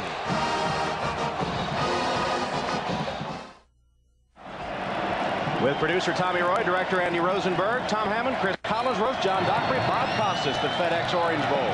17-7 Canes because of the unsportsmanlike conduct penalty for excessive celebration. Miami kicks off from the 20. It'll be taken by Benning. Benning down the sideline, almost to midfield, tripped up at the 49-yard line by Willie Phillips. Let's go back to the touchdown. Live by the blitz, die by the blitz. You bring pressure, you're forced into man coverage in the secondary. Just too much quickness. Jonathan Harris, watch the run after the catch. That's what's so brilliant. So far, Miami's offense, 276 yards, but they've had plays of 44, 43, 35, and 21 yards. Big plays, the difference in this game. But because of the penalty, good field position for Nebraska. They need to answer. Barringer starting at quarterback. Pitch it to Phillips. Wrestled down after a gain of only 1 by Davis and Lang. Well, the Canes can strike in a hurry, as we've seen tonight. 5 plays, 78 yards, only a minute 41 on the 44-yard pass, but nothing new for Miami. 8 of their drives under a minute, 8 others between 1:30 and 2. The average 2 minutes 44 seconds. Their 42 touchdown drives during the regular season. Costa, the man that engineered it. 2nd and 9 for Barringer.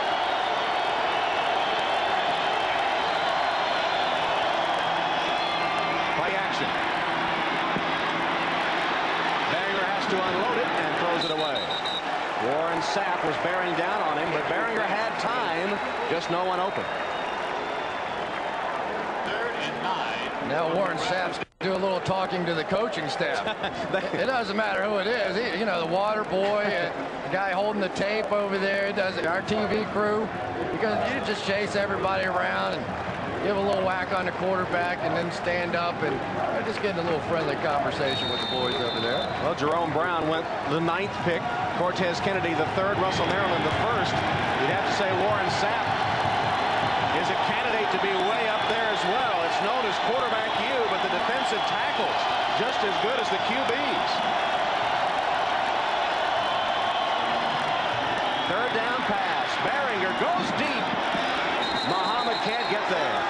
Or excuse me, it was Reggie Ball, the intended receiver. But Behringer's pass sailed way out of bounds over the head of Reggie Ball.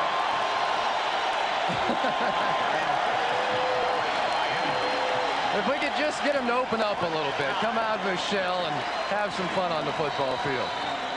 Not much fun for that man. You know, what did he tell us yesterday? He said, if I don't win this national championship, they'll probably put it on my tombstone, but I guess that's okay because I'll be dead anyway. I don't care. Erstad averaging just a touch under 40 a boot. German fair catch. Takes it at the 14-yard line. He's hit. It was a 36-yard punt. And I guess no penalty because he was juggling the football, I presume. It looked like the violation of the fair catch signal. You're supposed to get 2 yards. And basically, he got tackled. You have the right to fall to the ground and make a catch. I don't know why that wasn't a penalty. Well, Punt is 36 yards. Miami will take over. The catch. Had the fair catch signal. Not supposed to be able to dive on top of him.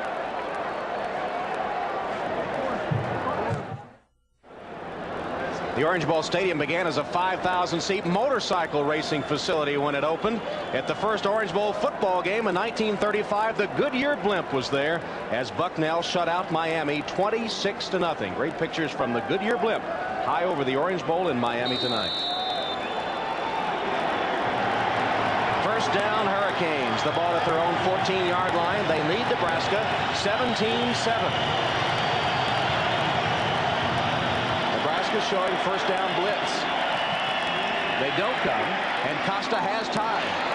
Wings it way downfield, overshooting his intended receiver, Chris T. Jones, defended by Eric Stokes. Well, these Orange Bowl appearances, national championship tries, 7 straight losing bowls for Tom Osbourne have become painful. He wins at an almost 84% clip in his own conference. Non-conference games almost as good. Ranked teams very respectable. But when it comes to bowl games, only a .381 winning percentage. And Osbourne's Huskers have dropped the last 7 in a row. He is giving one last reminder to his offensive unit. He calls the plays. The offense very much his responsibility. Looking for the defense to make a stop here. Stewart on the delayed handoff. Flag, a late one coming in. Terwilliger and Coleman on the tackle for Nebraska. Flags are down on the play. And another late flag as the players were getting up off the ground. Coleman on the tackle for Nebraska. That'll be the 9th penalty against the Hurricanes. Well, actually, 2 fouls. Looked like a chop block and a personal foul against Miami. Illegal block and a personal foul. They may have to back him up into the cheap seats. all the way over to Joe Robbie.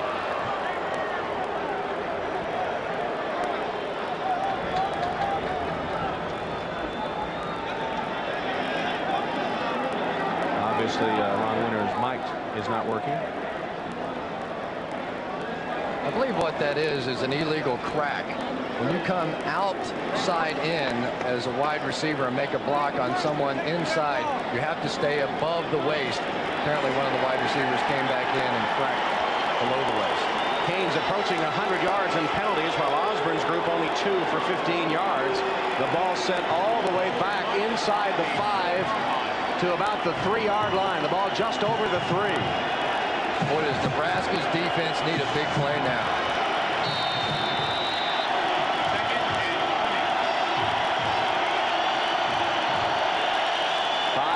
Receivers, nobody back there but Costa in the end zone. Being chased, and that'll be a safety. Dwayne Harris, the senior from Bessemer, Alabama, with his 6th sack for the season and a safety. 2 points for the Cornhuskers.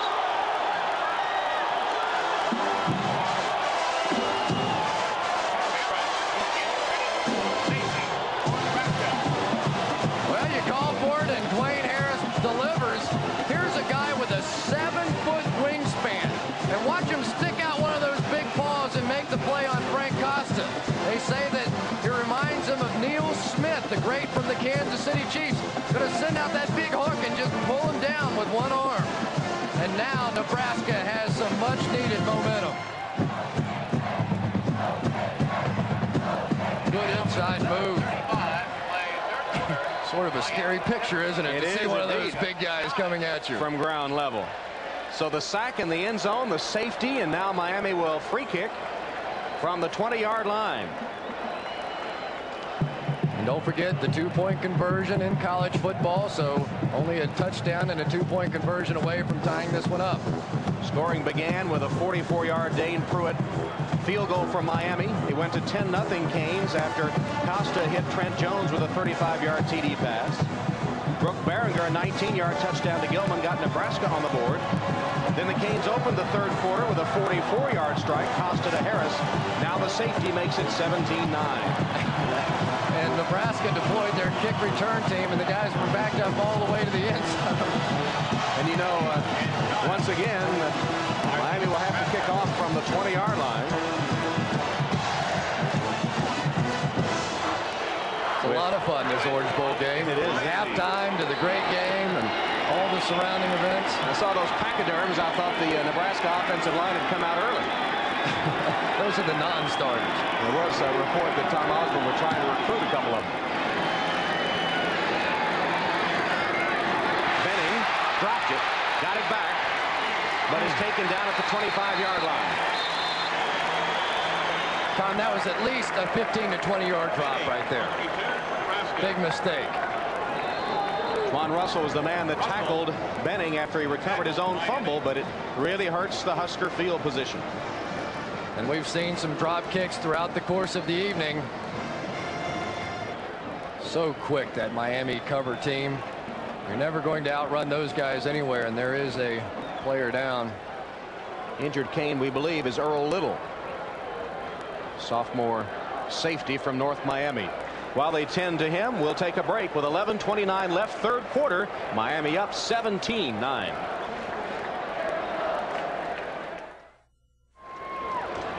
One of the great advantages of being young, you can survive a hit like this.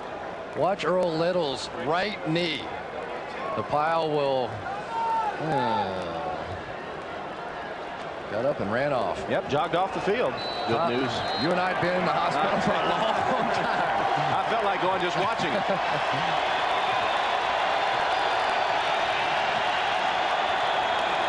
From the 25.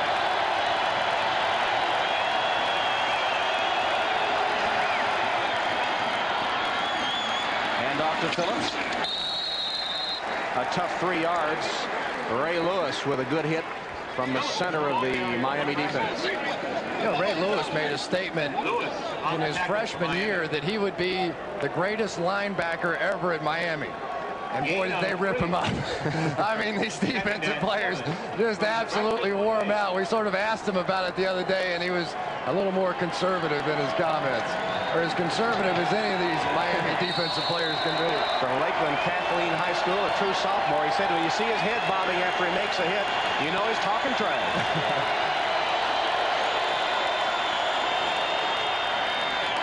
Behringer goes the other way and has his receiver wide open. It's Holbein. He's close to a first down, maybe just short at the 35-yard line. C.J. Richardson And Chad Wilson, the stop.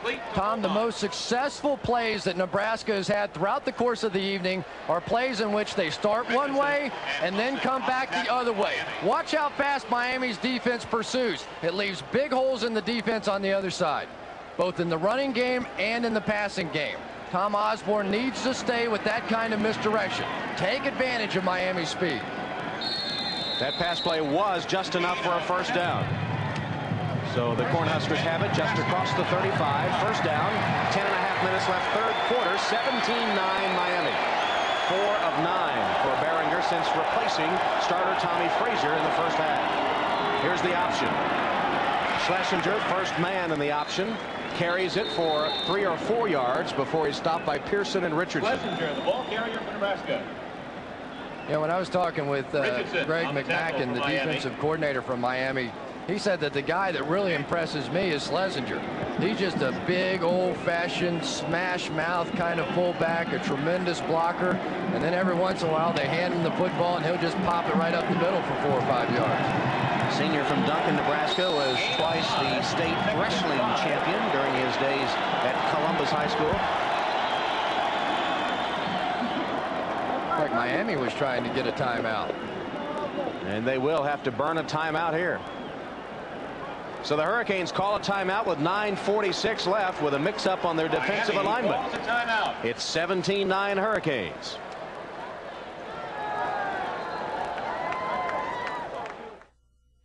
Will the national champion be Nebraska, 12-0, but trailing Miami 17-9? Will Tom Osbourne have his first in 22 years of coaching? Or will it perhaps be Penn State if they can win the Rose Bowl tomorrow? Or perhaps will it be Miami? 9:46 left, third quarter. Phillips on the counter play. Gets another 3 tough yards. He's done the yeoman work on the ground for the Huskers tonight. That time Marvin Davis and Kennard Lang with a hit. Warren Sapp is taking the entire offensive line of Nebraska back wherever he goes. I mean, they're just tackling and grabbing each other, throwing each other around. It's like sort of like mud wrestling down there. Warren Sapp. Gain is 3. Hadn't been double teamed that often, not that much of a special attack, but he has been effective. You know, Tom, but he's breathing very heavily, and that was one of Nebraska's game plans. They thought they could wear him down.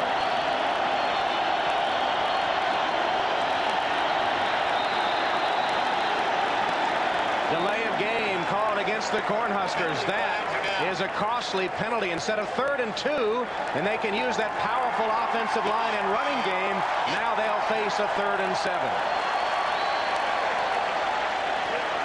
Boy, what a difference for this offense. Tom Osbourne cannot believe it. He's thinking about that tombstone again after that sort of penalty. Really no excuse whatsoever. Sometimes it's difficult to shuttle those plays in when you're down around the goal line, but they're standing right at midfield. So now it's 3rd and 7 from the 38.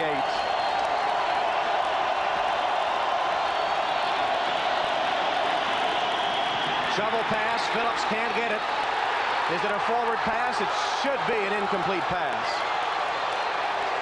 Behringer's pass is incomplete.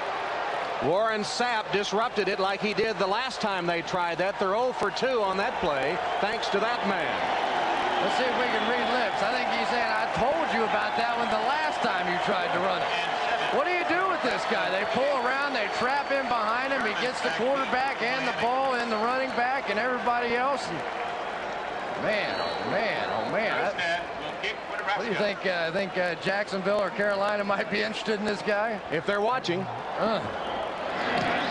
Erstad's punt, a good high punt. German, fair catch.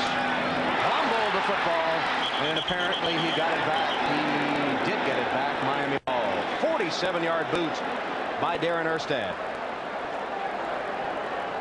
Jamie German really struggling to catch the football in these punts. German recovers his own punt. It has been not only a circus at halftime, but these two respective punt returners. Well, it's the powerful show that has the critics raving, viewers watching in record numbers. Tomorrow night, NBC will show you how it all began. ER, a special 2-hour movie event tomorrow at 9, 8 Central here on NBC.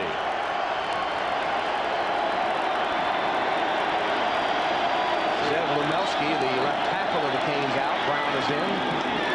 Quick pass complete. German.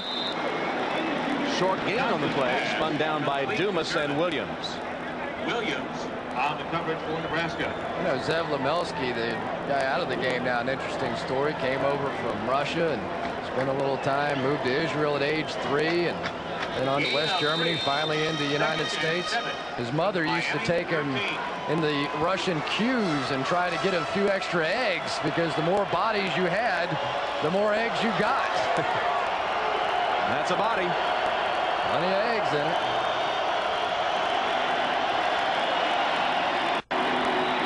Costa's pass, incomplete. Diving attempt made by Trent Jones. He couldn't come up with it. He was covered again by the linebacker Ed Stewart. The matchup they wanted, but the pass off target. 3rd and 7 from the Miami 13.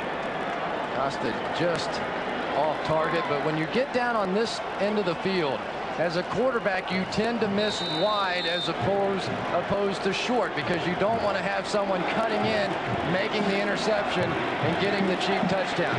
This is a tremendously big play in the ball game, though, for Nebraska's defense. They need to get the ball back for their offense. Meanwhile, Osbourne thinking ahead, talking to his quarterback.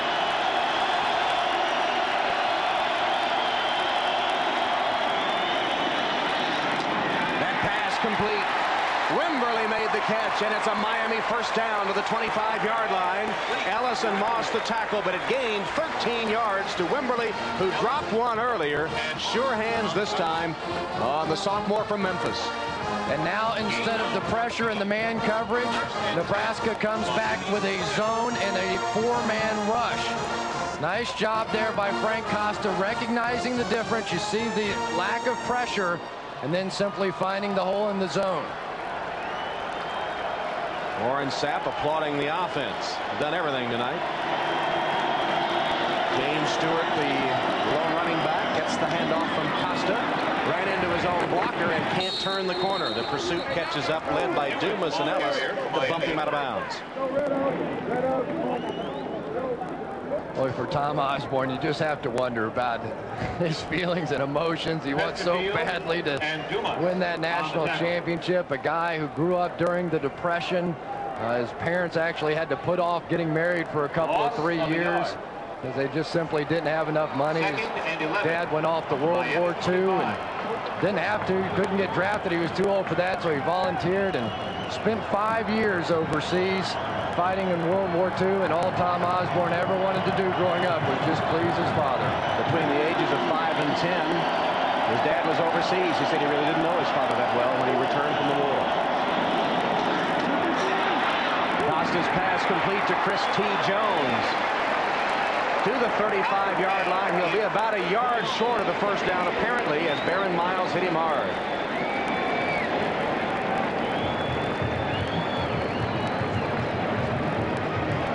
You know, one of the interesting things about this Miami offense, nice catch there.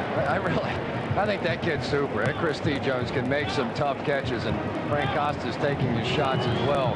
One of the things about this Miami offense is they never get in. Costa was down, but he's now back up. They never get in third and short situations. I mean, they just strictly are a big play team. They're going to continue to take their shots, and right now those shots are working. As you see, it was enough for a first down. I really like this Frank Costa. I mean, you got to be happy for the kid. He was totally broken a year ago. His spirit was absolutely gone. Losing 20 pounds. He told us he got in a car one night. He couldn't sleep. Drove, almost made it to Orlando, which is like 4 hours away, and more or less just said, you know, this is ridiculous. I'm not doing this anymore. I'm not listening to talk radio. I'm not reading the newspapers anymore. I don't care what anybody says about me. I'm just going out and doing my job. Got his degree in August in business management, now working on his master's degree. He's going to pursue pro football. If that doesn't work, he'll go back to grad school, and he's mad now because he's had to burn another timeout with the linemen shifting from one side to the other side and unable to get in the proper formation. It gives us a chance to visit with John Dockery. You know, Tom, there's a lot of confusion on the sidelines regarding the offensive line. I know you and Chris have noticed it, but Kerlin Blaze, the freshman, number 79, is playing at the tackles. They're swapping Perry and Blaze, and they actually benched Zev Lumelski were poor play, and part of it was the safety. So the offensive line for Miami right now is in disarray, and you saw it there as they couldn't get settled, and Costa had to call a timeout. So they have problems on offense. Dennis Erickson questioning think. And you know, we told you at the start of the game that Miami flops its line weak side, strong side, and apparently that was the mix-up there. You saw them trying to change positions in the line. And then all of a sudden you substitute one guy for another, and so the right tackle is now playing the left tackle, and all of a sudden he says strong, he says, okay, I'm supposed to go weak, or I'm supposed to go strong, and the other guy goes strong and he goes weak, and then you call a timeout. Erlen Blaze is number 79. He's the freshman from Orlando, and Lumelski has taken a seat. As Doc said, apparently the result of that sack the last time Miami had the ball in the end zone for a safety. Talking with the coaching staff from Miami, they were really hoping. The comment that was made to me is, I hope Erlen Blaze doesn't have to play in this one. Well, too late for that. He's in there. First down, ball at the 36. Miami leads 17-9. In around to Harris. Looked like it might develop into something big, but then at only 5 or 6 yards, smelled out by Tony Veland as Harris came, I believe, from a wing position to the right on the reverse. You know, it's great fun talking with Jonathan Harris. He's a guy that just tremendous enthusiasm, really loves playing the game of football. And he said that the guys that convinced him to come here, he's out of Texas, were Michael Irvin and Brian Blades. He said, we're family. If you come to Miami, you're family. After the season, after the pro season, we're going to come back. We're going to help you learn routes. We're going to help you make that step on into the next level in professional football. Costa awaits the snap on the 7th play of the drive. Stewart got around the corner and has another first down. Canes continue to move the football. Phil Ellis knocked out of bounds. Well, the family atmosphere is something that the Miami players are proud of, and Chris T. Jones said when Washington ended that 58-game winning streak here at the Orange Bowl, he was ashamed. He had to look at the former players and catch their look. My class is the one which lost the streak. I have to live with that. That was his reaction to Washington beating them after they had won 58 in a row here at the Orange Bowl. And he's the guy that keeps all those freshmen and sophomore receivers calm. He said, a lot of those guys, they run around, their hands shake, their knees knocking. It's my job just to get them on the field sometimes. Ball resting on the midfield stripe. Fake the reverse. Costa's pass short of Stewart as he was feeling the pressure from Jason Pesterfield.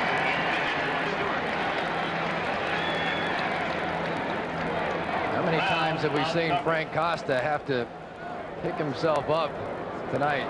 Nice job there by Pesterfield, just splitting through there. A walk-on, a guy that didn't have a scholarship when he showed up in Nebraska, but was able to prove to Tom Osbourne that he was worthy of wearing those white helmets and traditional red uniforms. The senior from Pauls Valley, Oklahoma, graduated last month with a 3.12 in marketing. Maybe that guy's just dumb. Ellis tackling Stewart for a loss. No flags. It looked like Nebraska was offside and no penalty markers. Well, that was a blown call. I believe it was Jason Pesterfield again.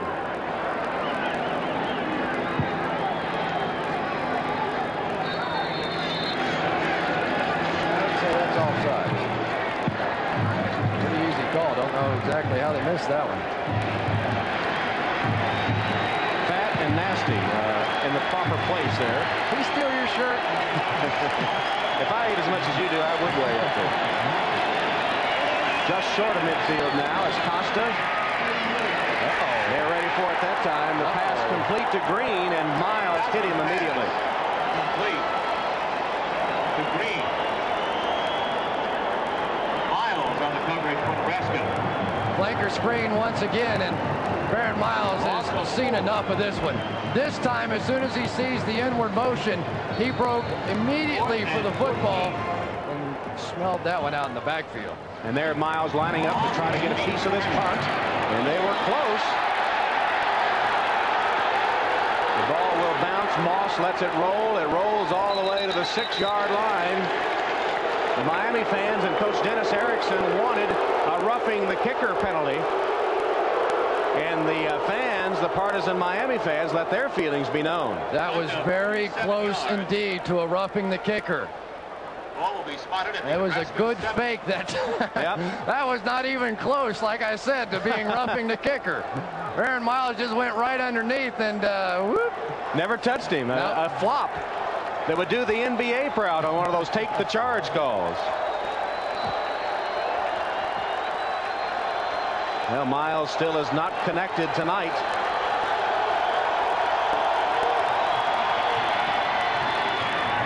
Pounded up the middle. Pretty good yardage for Corey Schlesinger. Tackle made by Corwin Francis. Yeah, you try to cover so many different things with this Nebraska running game and the way their offense is run, and a lot of different motion and fakes, and sometimes the one you forget to cover is the first option, that fullback just popping right up the middle. Osbourne is focused now, but will he miss another chance for a national championship? The 4th time he's played for one. Phillips with a blocker. Made a nice cut back. He has a Nebraska first down. He's across the 20-yard line. Tripped up by C.J. Richardson, the All-American defensive back for the Hurricanes. Lawrence Phillips is obviously the leading rusher this year on Nebraska's team. Second best rushing season this year in Nebraska history. Only Mike Rozier with a better season in 1983. Rozier over 2,000 yards. Less than 4 minutes left, 3rd quarter. 17-9 Miami. Play action fake. Behringer. Wide open man is Abdul Muhammad. He makes the catch, and he has a Nebraska first down and covered 16 yards. The senior from Compton, California, the Huskers' leading receiver. And Abdul Muhammad last year in the Orange Bowl against FSU was hit in the stomach with a helmet, cracked 2 ribs, one of which pierced his liver. If that wasn't enough, he still has a bullet lodged in his backside, the result of a drive-by shooting. And Tom Osbourne says he is the toughest guy in Nebraska football history. Heavily recruited by the University of Miami. Chose Nebraska instead. No gain that time for Phillips. Met at the line of scrimmage, might have lost a yard. And it was Warren Sapp and Burgess that combined for the hit. Lewis and Sapp on the tackle. More misdirection needed from this Nebraska offense. Every time that they've gone with some sort of a bootleg, a waggle, a move one way, go the other, they've been successful. Actually, it was a loss of 3 on that play, so 2nd and 13. Behringer. Time. Great catch to Muhammad. Muhammad went upstairs, and the little man, 5'9" from California, grabs it for 19 yards.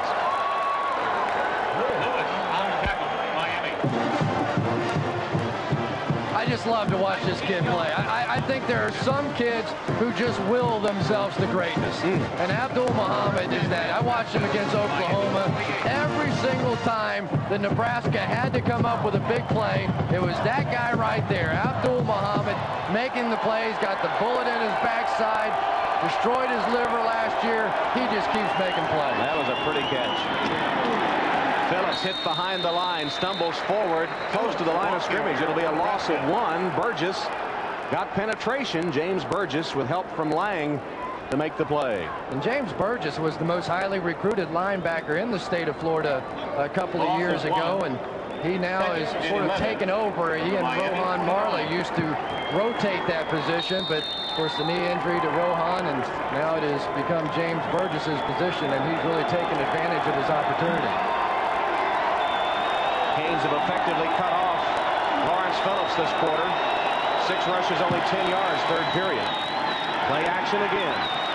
Behringer's protection breaks down, and he is ripped to the turf by Lang. Behringer is sacked. Lang on the tackle. 8 sacks during the regular season for Lang. This year he was named the Big East Rookie of the Year. Boy, I can't get over how strong these guys' hands are. I mean, all they need to do is grab jersey, and that's it. Whoa. 3rd and 14. Barringer in the shotgun. 4 wide receivers. Great catch by Muhammad again. The big play man is close to a first down. 15 yards. It should be enough for the first. It'll be close depending on the spot of the football. Do you love him? Really. Look at making the catch over the middle, making the solid catch, and knowing immediately that he had about 5 or 6 yards to go to pick up a first down, puts his head down and drives for the first. And Brooks' mom kind of liked that one. Close to the first. They're going to measure. Earl Little made the hit and maybe prevented the first down. We will see. Hey, you just love to see kids that in championship events and big games that want the football. And that's exactly what Abdul Muhammad's all about. And it's the passing game that's moving the ball for Nebraska, not their vaunted rushing attack. It is just short. It will be 4th down and that much. That big offensive line. Can they get you a foot? For 15 yards. 4th and 1. Nebraska.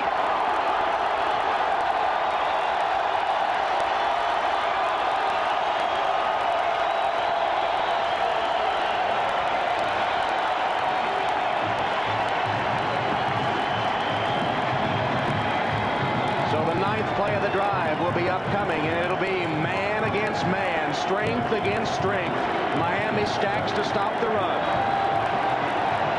Look for Zach Wiegert, the big right tackle, winner of the Outland Trophy over at the right tackle.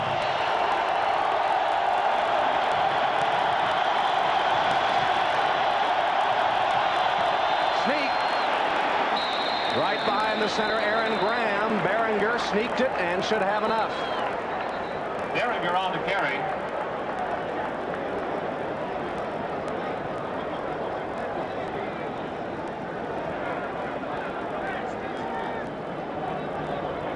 Remember, he only needed a foot. And it is first down. Was that a sigh of relief? You betcha. What a job, though, Brooke Barringer has done in this ball game. He took the demotion gracefully, did not complain, accepted the fact that Tommy Frazier was going to start this game at quarterback, and has come in and put his team right back in a position now to possibly tie up the ball game. He told us, I expect to play and play well. But he still trails 17-9. Closing seconds, 3rd quarter. Barringer sets, lofts it for Phillips. Makes the catch, dances his way to the 30-yard line. That's 7 or 8 yards before Burgess and Lewis crack him out of bounds to stop the clock at 16 seconds. Classy throw that time by Barringer. Knew he had to get it up over the top, and I like the trust shown by Lawrence Phillips. He knew Barringer wouldn't get him killed. He's going to keep his eyes on the football. Didn't even look down the field. Most guys in that situation, in that situation, would have taken a little peek to make sure there wasn't a bullet coming for me. Lucky you mentioned it, because I was going to. 2nd and 2. Barringer 8 of 14. Barringer is 4 for 4 on this drive. Fumble, still loose.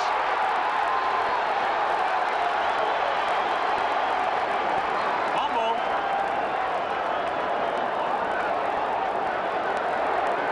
Nebraska got it back. Nebraska has recovered. And guess who?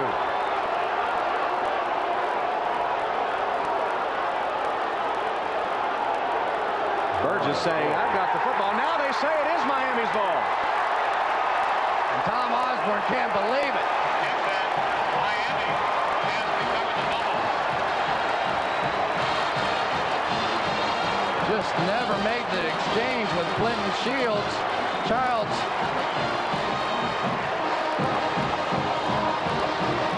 Look kick is short, and they're rooting the ball out, it appears.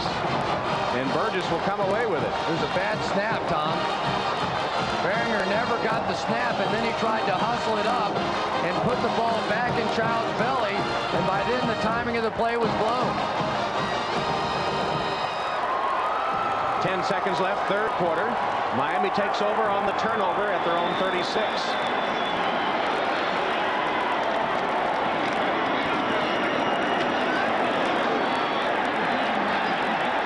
Fighting for yardage on the ground. As the third quarter will come to an end, it was Ferguson with his first carry. Beringer had his team moving before the turnover. As the third quarter comes to an end for Osbourne and his quest for the national championship. He trails 17-9 in the FedEx Orange Bowl.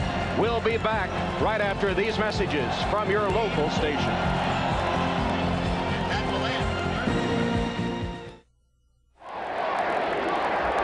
The bobbled exchange led to the turnover. Beringer never had it and then was unable to pick it up in time to get it to Childs. And it looked like Beringer made a dive for it, but it actually ended up on his back. And then James Burgess was able to pick it up. You see Warren Sapp keep it alive here. Watch the ball. Watch Sapp bat it right there. Sure did, because otherwise Childs was going to get it. Yep. Should make the point too. That's right. And everything that makes one team happy makes another team sad. But should make the point that Nebraska uses two centers a lot. They alternate them, Aaron Graham and Bill Humphrey, and two quarterbacks. So there is no real consistent exchange between any two players. First play of the fourth quarter. 4 wide receivers set for the Canes.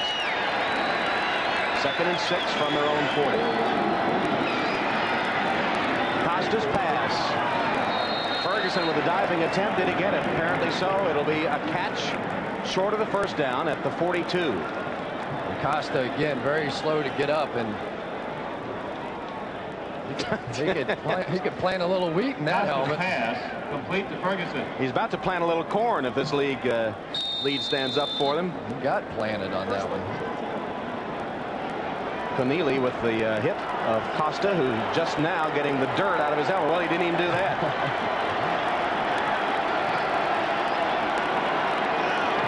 Trying. Play clock to 8.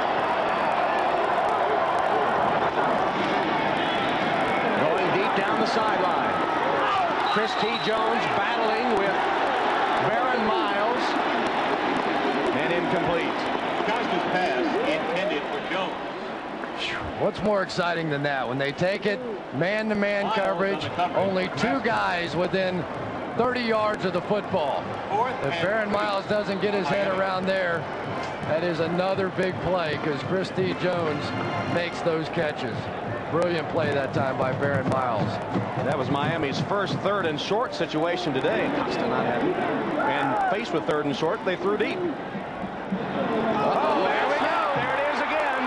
Miles is chasing, and he kicks it out of bounds through the end zone. That'll be an illegal kick. Pruitt saw it sail 5 feet over his head, and then did his best Pele imitation. Tom, this is a huge call now by the officials down on the goal line. If that ball went out on the 1-yard line, now Nebraska's in a position. If it goes out in the end zone, it's a safety. Right. I mean, this is a bit. If you're a Nebraska fan now, you want that ball on the 1-yard line. And the problems continue for these long snappers. Taylor made that snap. It was not a good one. Jeffrey Taylor, as we said, the 3rd snapper they've used this season. Backup linebacker. So for the 8th time this season, a bad snap on a punt has cost them. And 5 of those previous 7, the opponents have scored. I mean, that's not even close. Jeffrey Taylor just snapped that one out of sight. Do you think some hearts were in throats in Pasadena? And now the discussion continues about where to place the ball. As Penn State watches this play, and this could be a very crucial point of the game. I think the ball went out in the end zone. So did Baron Miles. Now he's signaling for a safety, but really what he would rather have is the ball on the 1-yard line. So he may be working against his own cause. Pruitt kicks it. It goes through the end zone, out of bounds. A safety is the correct call. But I think, Tom, because of the penalty, it may well, you see it go into the end zone side of that pylon. Because of the penalty, they're going to get the ball back in the field of play. In other words, they can deny the net result of the kick and take it from the spot of the foul and then march off the penalty from there. Jeffrey Taylor, the man that snapped it. Pruitt, the man that kicked it. It looked like the World Cup instead of the National College Championship. And when it's all said and done, all sorted out, they'll spot the ball at the 4-yard line. That's exactly what happened. Pruitt kicked the ball at the 7. The penalty is going from the spot of the foul, moving half the distance of the goal to the 4. And Pruitt can't believe it. They have not been able to get a snap. All the tremendous athletes they have at the University of Miami, and they can't find somebody to snap the football. Incredible. So first and goal, Cornhuskers at the 4. Barringer still has it after the play action. For the end zone, dangerous. Was it intercepted? Yes! Earl Little.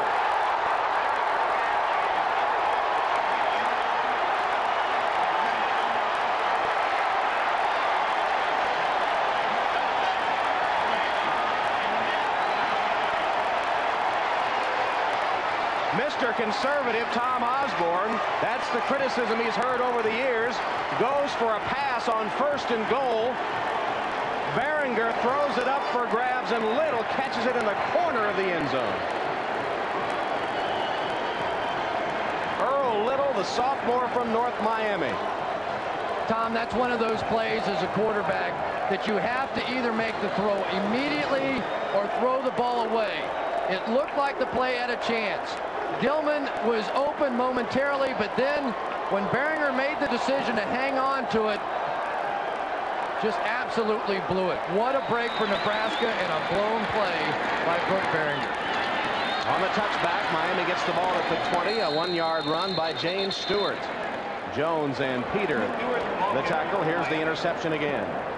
Gilman was open momentarily when the play first started. Then Barringer tried to make something out of nothing, and that is an unbelievable interception. Almost Dwight Clark-like in the back of the end zone. And he knows Barringer. Tough to live with. Nebraska has turned the ball over 3 times tonight. And you just wonder about Tom Osbourne, a guy that has been criticized for being too conservative. Does that come into play in that type of situation, wanting to prove that you're not? Costa has to run. He won't get far. It'll be a loss on the play, a sack credited to Dwayne Harris. He's the man that had the sack for the safety earlier. It'll be 3rd and long coming up for the Canes. They're not out of this yet. And Nebraska's defense has been there.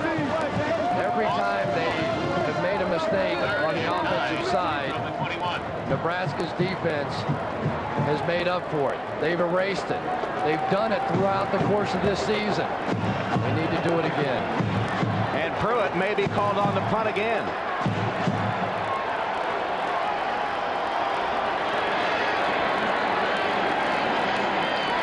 Plenty of time for Frank Costa. Almost intercepted. There's a flag down. Phil Ellis made a diving attempt at the pickoff. Intended for Harris. And guard Terrell Green is arguing his case as it will be holding against Flag is down. the Hurricanes. It would be 4th down if they refuse the penalty. Great job by Nebraska's defense. Came in an emotional play, a play that can really break your back defensively. You're sitting over there, you're hyped up, you're expecting a touchdown, possible 2-point conversion to tie the game. Miami. And yet they were able to piece their emotions back together and send Miami and Frank Costa 3 and out. So Jeffrey Taylor again will try to snap it. The last one sailed over Pruitt's head. Drum roll, please. This one low. Pruitt got it and got it away. Moss from the 38. And into his own man. Fumbled the football. And got it back. 40-yard punt, a 6-yard return. Nebraska narrowly averting a 4th turnover. Timeout, 12:07 left in the national championship game.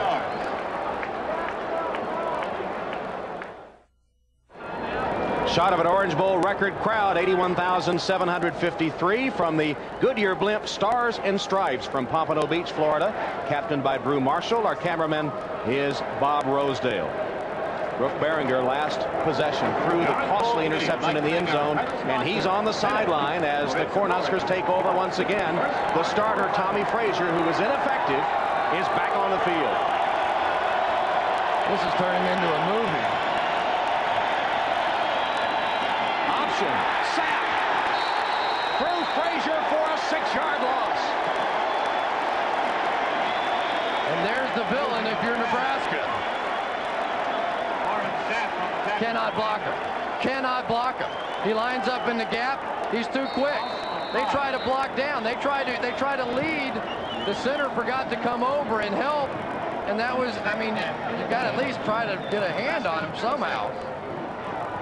I don't think the Nebraska offense can afford to run any more option. This Miami defense just too quick. 11.5 minutes left in Nebraska's national championship quest. Play action fake. Tommy Frazier whips it across the middle, complete, short of the first down. Diving catch made by Abdul Muhammad. If in doubt, go to Muhammad. And Tom, don't forget what Tommy Frazier did at the end of the Orange Bowl last year when he drove the Cornhuskers and gave them a chance for that game-winning field goal. He is a guy capable of throwing the football, and he seems to do his best throwing right here in the Orange Bowl. That ball was even tipped. Abdul Muhammad has been brilliant, just brilliant. 3rd and 3.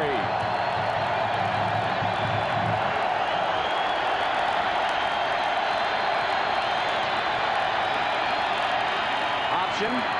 Frazier keeps. Nowhere. Ray Lewis.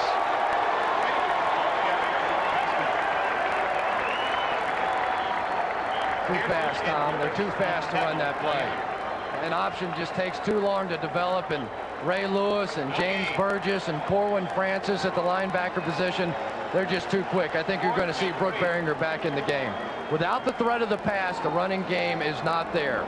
Behringer, despite making the mistake, he is the legitimate thrower. He's the guy that gives them their best opportunity. Erstad to punt. Low snap. He just got it away. German's going to let it hit. It takes a sideways Nebraska bounce and will be downed at the 3-yard line. What a kick. 9:52 left.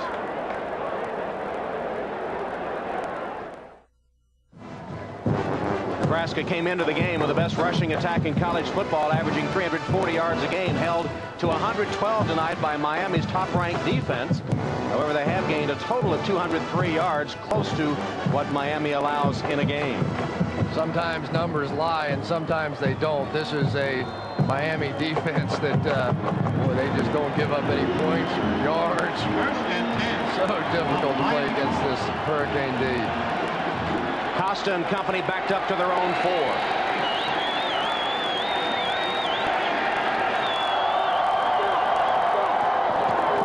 Stewart maybe lost a yard or 2.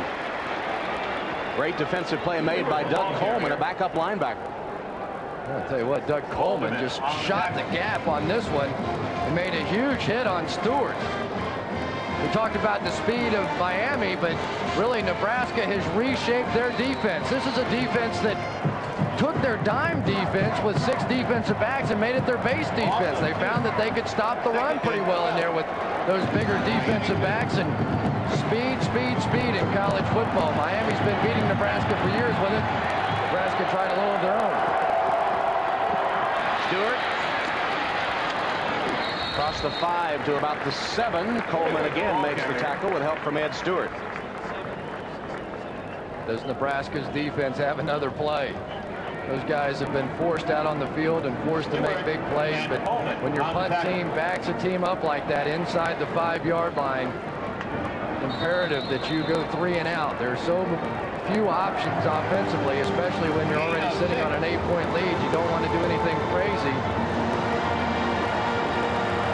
3rd and 6. 3 wides to the bottom of your screen.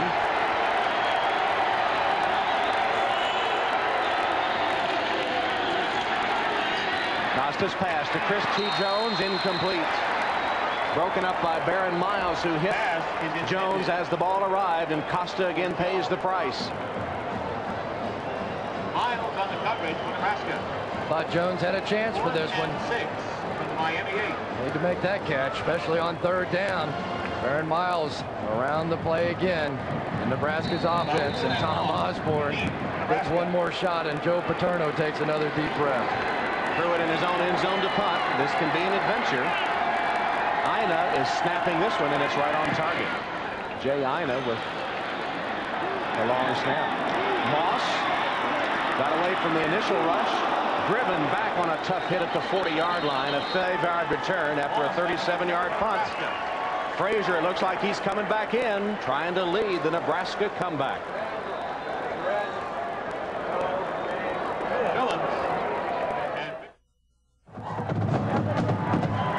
Drama at the FedEx Orange Bowl. Nebraska has done nothing its last 5 possessions.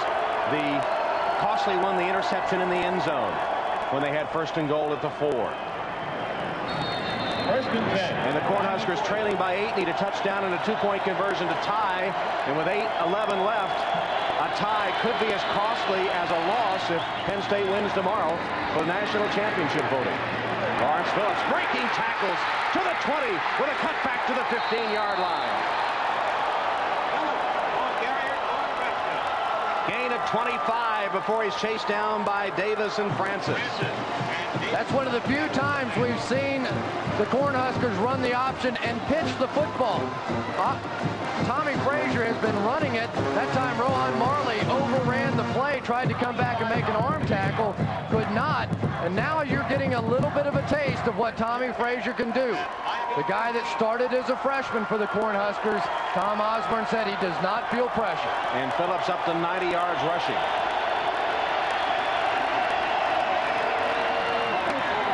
Schlesinger. Touchdown.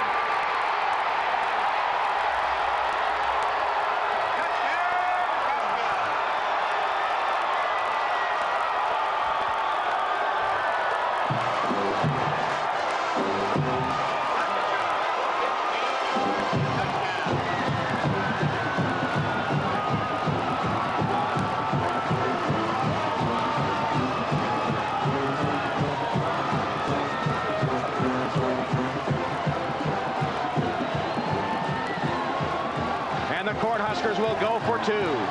They trail 17-15. Full house backfield.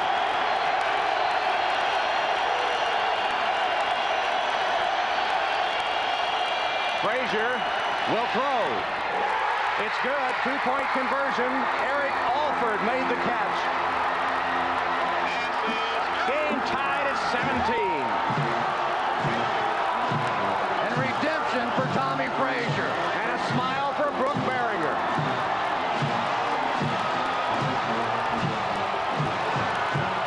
And hope for Tom Osbourne.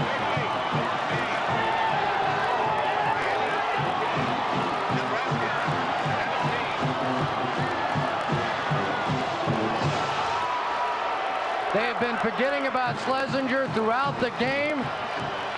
They were playing the option. And then Tommy Frazier. He can't throw. He can't throw. It's tied. And a spring suddenly back in the step of Coach Tom Osbourne.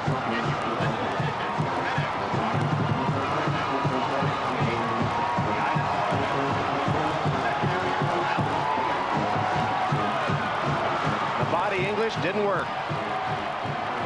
And we're sorry we can't give you Joe Paterno's reaction.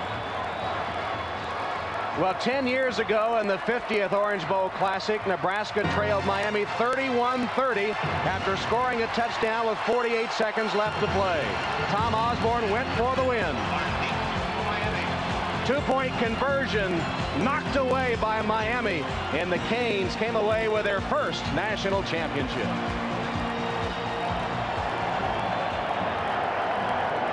Oh boy, here we go. In the long history of the Orange Bowl, there has never been a tie. And you notice how young Tom Osbourne looked in that initial shot. A few of those wrinkles created by those lost opportunities in the Orange Bowl. And we repeat, a tie could cost Nebraska the title if Penn State wins tomorrow in the Rose Bowl. Erstad's kick reaches the end zone. Well, Dennis Erickson, the Miami coach, is a Tom Osbourne fan. And if he weren't playing Coach Osbourne in the Orange Bowl, he would probably be rooting for him. Obviously, you're in there to win, but you're also in there to help players, and winning the national championship isn't always the answer. We've been fortunate to have that happen, and they just haven't been. But what he's done for college football, what he's done for his athletes at Nebraska says enough about what Tom Osbourne and college football is all about. Amen. 17-17. Miami's last three possessions have resulted in punts.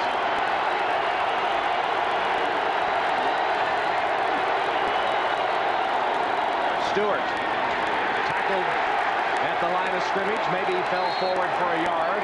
Dante Jones hit him first. And there's Ed Stewart, who didn't want to be moved to linebacker. He was a strong safety, and he was upset when they put him up there. He said, guys, block me from all angles. I got the tight end, I got the tackle, I got the guard, I got the back, I got the wide receiver cracking. All he is one of the top 3 linebackers in the country now. Approaching the 7-minute mark. Number 1, Nebraska. Number 3, Miami, tied at 17. Before a record Orange Bowl crowd. Fake it. Costa going downfield, deep down the sideline. Christy Jones and Miles battling, and it's incomplete. That has been an ongoing war all night down that sideline. Christy Jones and Baron Miles. And what would be better for Baron Miles on his birthday than to win a national championship? Christy Jones with a play, with a chance. But Baron Miles, after a slow start to this ball game, has just shown tremendous heart here tonight. He's been out there one-on-one the entire ball game. He's biting and scratching. He's not that fast. He can't jump that high, but he keeps making plays. And what about the Nebraska defense? Miami still does not have a first down this quarter. 3rd and 9.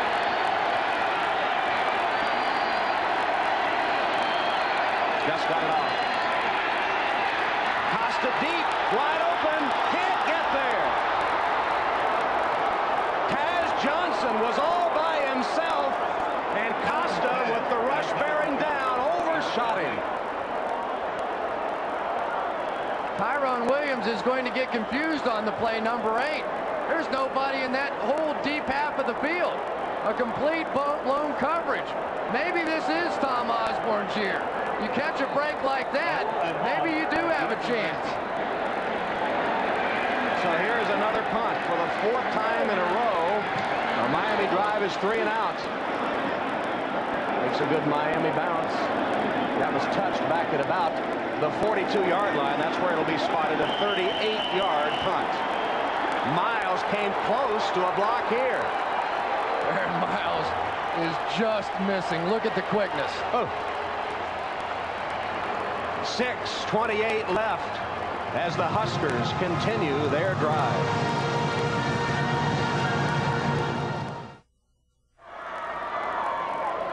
Tom Osbourne, a man of great faith. He says everyone has faith in something. Some have faith in money or prestige or winning games, and he says sure, it hurts to lose, but winning and losing is not the most important thing. And some people think that I don't care because I have that attitude. He says I do care, but I just have my priorities in life. He said I've often misunderstood because of that. His team has the ball in a tie game. First down at the 42. Phillips is in trouble. Still fighting for yardage and perhaps got back to the line of scrimmage. Ray Lewis, Kenny Holmes, many others were all over Lawrence Phillips. Tom, you just have to appreciate the effort of these players out here tonight. I mean, these are just two great football teams, and you saw at that time Lawrence Phillips giving it everything he had. He was stopped in the backfield. He fought his way back to the line of scrimmage. I mean, it is now just a time to suck it up and play for 6 minutes and try and win a national championship.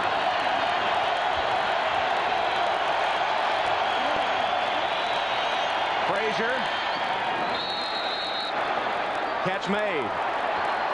Good catch by Reggie Ball, who went downstairs and caught it right off the grass. His first reception of the night. Reggie Ball, another one of those walk-ons. People want to come to Nebraska. They want to play for Tom Osbourne. And boy, would they love to win a national championship for that man tonight. 5:15 left. 17-17. Huskers facing a 3rd and 3. And I don't think this is 4-down territory. Not yet.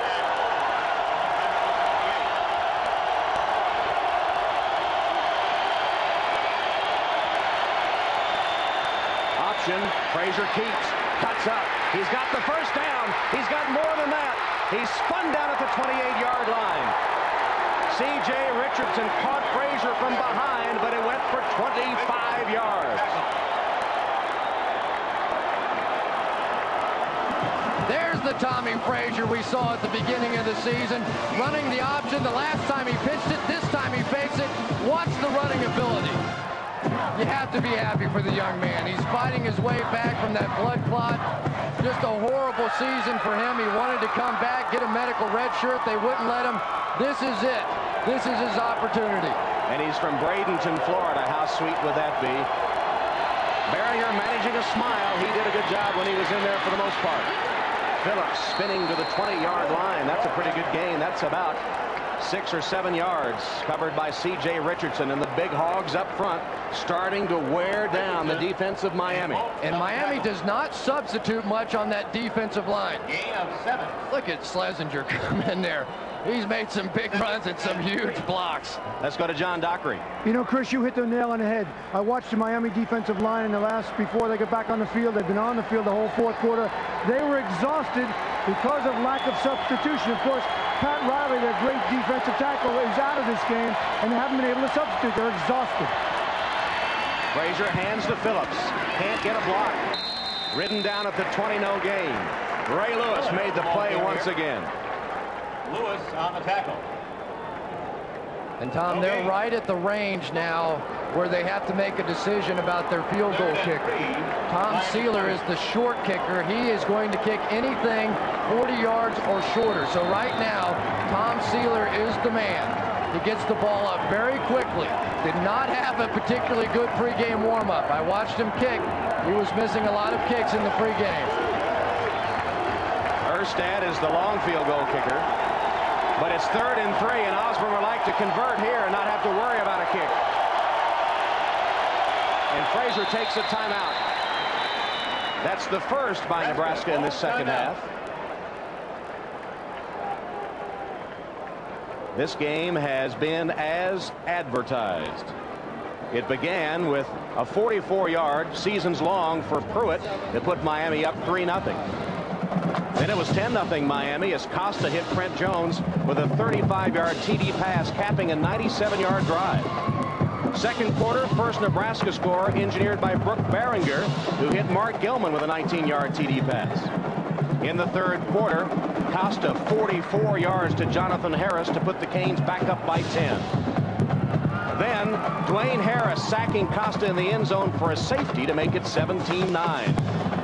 And then Corey Schlesinger, the 15-yard ramble, and the 2-point conversion tied it at 17. And Tom, don't forget, because of some of the earlier mistakes by that Miami offense, Miami only has 1 timeout left. So when you look at this Miami defense, they have to make a play now. Wow, look at that. The Nebraska defense has done the job here in the 4th quarter, holding the quick strike Miami offense to minus yardage. And Nebraska really has been their worst enemy in this ball game. Their two longest drives of 49 and 64 yards, both ended in turnovers, and then, of course, the interception by Behringer when they got the ball on the 4-yard line. Here they are with yet another opportunity.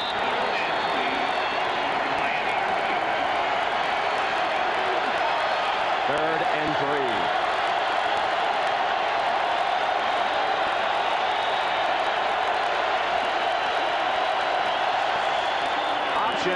Frazier cuts up. First down, Nebraska. Rohan Marley covered him at the 14, but Osbourne still has what could be a national championship drive percolating. And how about Tom Osbourne? He has shown the courage to not only start Tommy Frazier, but then to bring in Behringer, give his team a lift, and then when it seemed very natural to let Behringer continue to play, made another gutsy call, brought Frazier back in, and now he has this Cornhusker offense on the move. Less than 3 minutes remaining. Nebraska already in field goal range. See ya. Schlesinger has another touchdown. Schlesinger broke free and took it in for the score.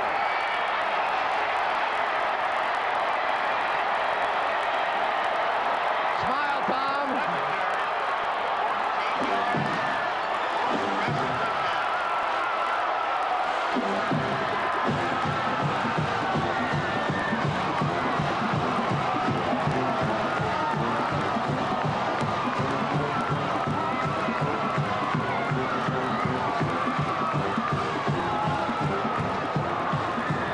Sealer for the extra point. He got it. The Nebraska team has owned the fourth quarter. Corey Schlesinger has scored twice in this quarter, and Erickson's offense has been in reverse. Fatigue perhaps playing a part here on the Miami defense as Schlesinger rambles in for his second touchdown in this period. Quick hitter right up the middle. Frazier's such a threat. They make it a trap block on it. Good blocking down the field by Muhammad. And Schlesinger is the unsung hero of this game. Not only with his blocking, but every time they've needed a big first down, when they needed a big play, Schlesinger has come up with it, and he was not going to be held out of that end zone. The senior from Duncan, Nebraska, has given the Huskers their first lead of the game. And what about the blocking for Nebraska? They had people flat on their backs, the big offensive line, and even the wide receivers getting in on the act that time. And the pounding by the big guys up front taking its toll on Miami in this fourth quarter. And you go all the way back to what we talked about at the beginning of the game. Zach Wiegert, the Outland Trophy winner, made a simple statement. He said, we want to go one-on-one, man-to-man against these guys for 4 quarters and just find out who really is the better man. 2 minutes and 46 seconds separate Tom Osbourne from his first national championship. And don't kid yourself for a moment. These Nebraska players would love to be the class that gives it to him. But this Miami offense still has something to say. We've seen the big plays all night, and that's why Tom Osbourne hasn't broken into a smile yet. Erstad's kick taken a yard deep. Shipman gets across the 15 to the 17-yard line. Greg Lindstrom with the tackle for the Nebraska special teams. And Costa has gotten nothing done this quarter against the Nebraska defense. One of the things that happened, Tom, was that Nebraska got a little more conservative defensively. They quit playing so much man-free coverage, in which put all that pressure on the cornerbacks. And don't forget about the blown play, the blown coverage, where Miami had a chance to go about 65 yards. Frank Costa missed the pass. 2:42 left. Haynes 4 wide. Diving catch made. Marcus Wimberly Clock continues to run. Short of the first down. It was a gain of only 4 or 5 yards. One timeout remains for Miami. You are willing to give up those short passes, but you don't want to get into a prevent mode. This Nebraska defense has been pounding on this Miami offense. Don't play it any differently.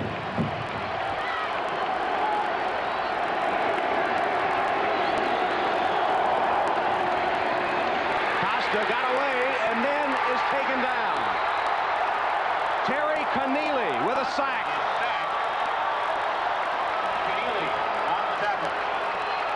Timeout taken with 2 minutes left. Tom Osbourne's Cornhuskers leading 24-17. And over the years, the Orange Bowl has not been kind to that man. Timeout. Harry Tuttle, touchdown Clemson. And Clemson wins the national championship of college football. Turner Gill rolling to his right for Nebraska. Throws, knocked down. The Hurricanes have knocked the ball down. They will win and hang on for the national championship.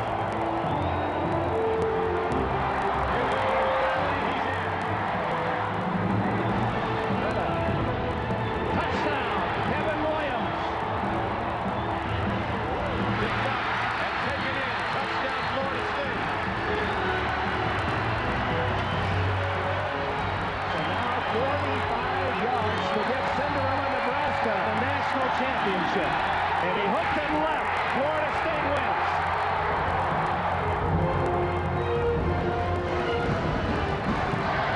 The chiseled features of Tom Osbourne now just 2 minutes away from that elusive national title. And Tom, throughout all those losses, the man has not changed one iota. Miami led 17-7 after taking the kickoff in the third quarter and driving it all the way down the field. Since that time, the Huskers have controlled it.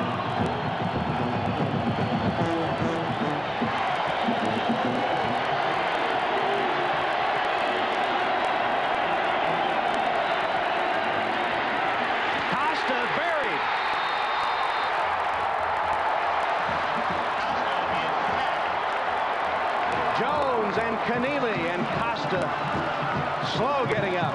He has taken a beating tonight. Harris and Keneally on the sack. Wayne Harris, Terry Keneally, Dante Jones. We talked about the Miami defense getting tired. Now this Miami offense is getting overwhelmed. And it comes down to one last play for Tom Osbourne. One play for a national championship. 4th and 19 from the Miami 9.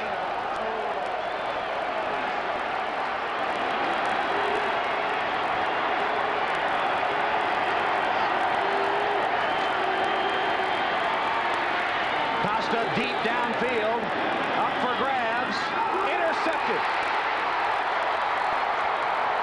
Kareem Moss.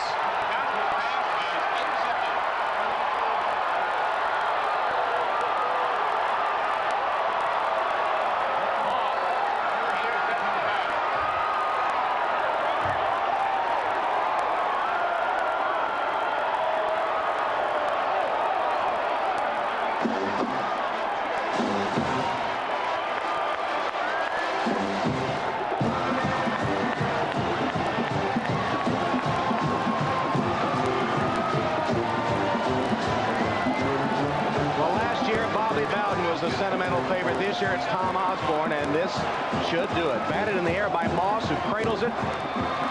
And now, with Miami out of timeouts,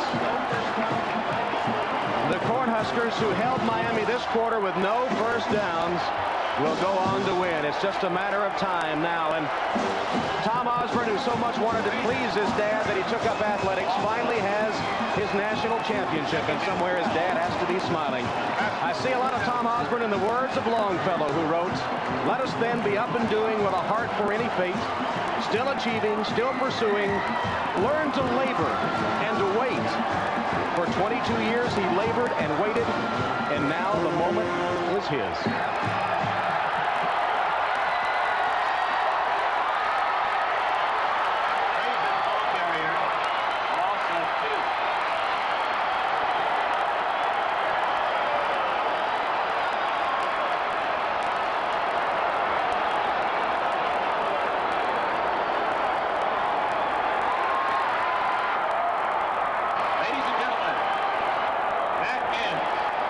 61st FedEx Orange Bowl.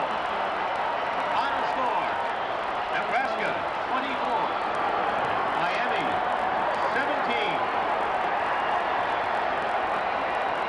Let's go to John Dockery with the national champion coach, Tom Osbourne. You finally got it after a long time. Coach, you finally got it after a long time coming. What does it mean to you? Well, it means a lot. I'm really proud of the players. Played a great game, light of heart. You've come close. Coach, you've come close many times. Is it all more sweeter now? Well, it's enjoyable. Let's put it that way. Did you somehow feel that this was your year coming into the game? I thought in the fourth quarter we'd be the best team, and we were. That's great. What was the difference today? Well, I think just we were probably in good condition, maybe a little stronger physically in the fourth quarter. Miami has a great team. I got to get in. Congratulations, Coach. A terrific victory. Thank you. Tommy, back to you. Okay, John. Tom Osbourne, vintage Tom Osbourne, gracious in victory as he always has been in defeat. Nebraska earns a national championship with a tough win over Miami in the Orange Bowl. Final score 24-17.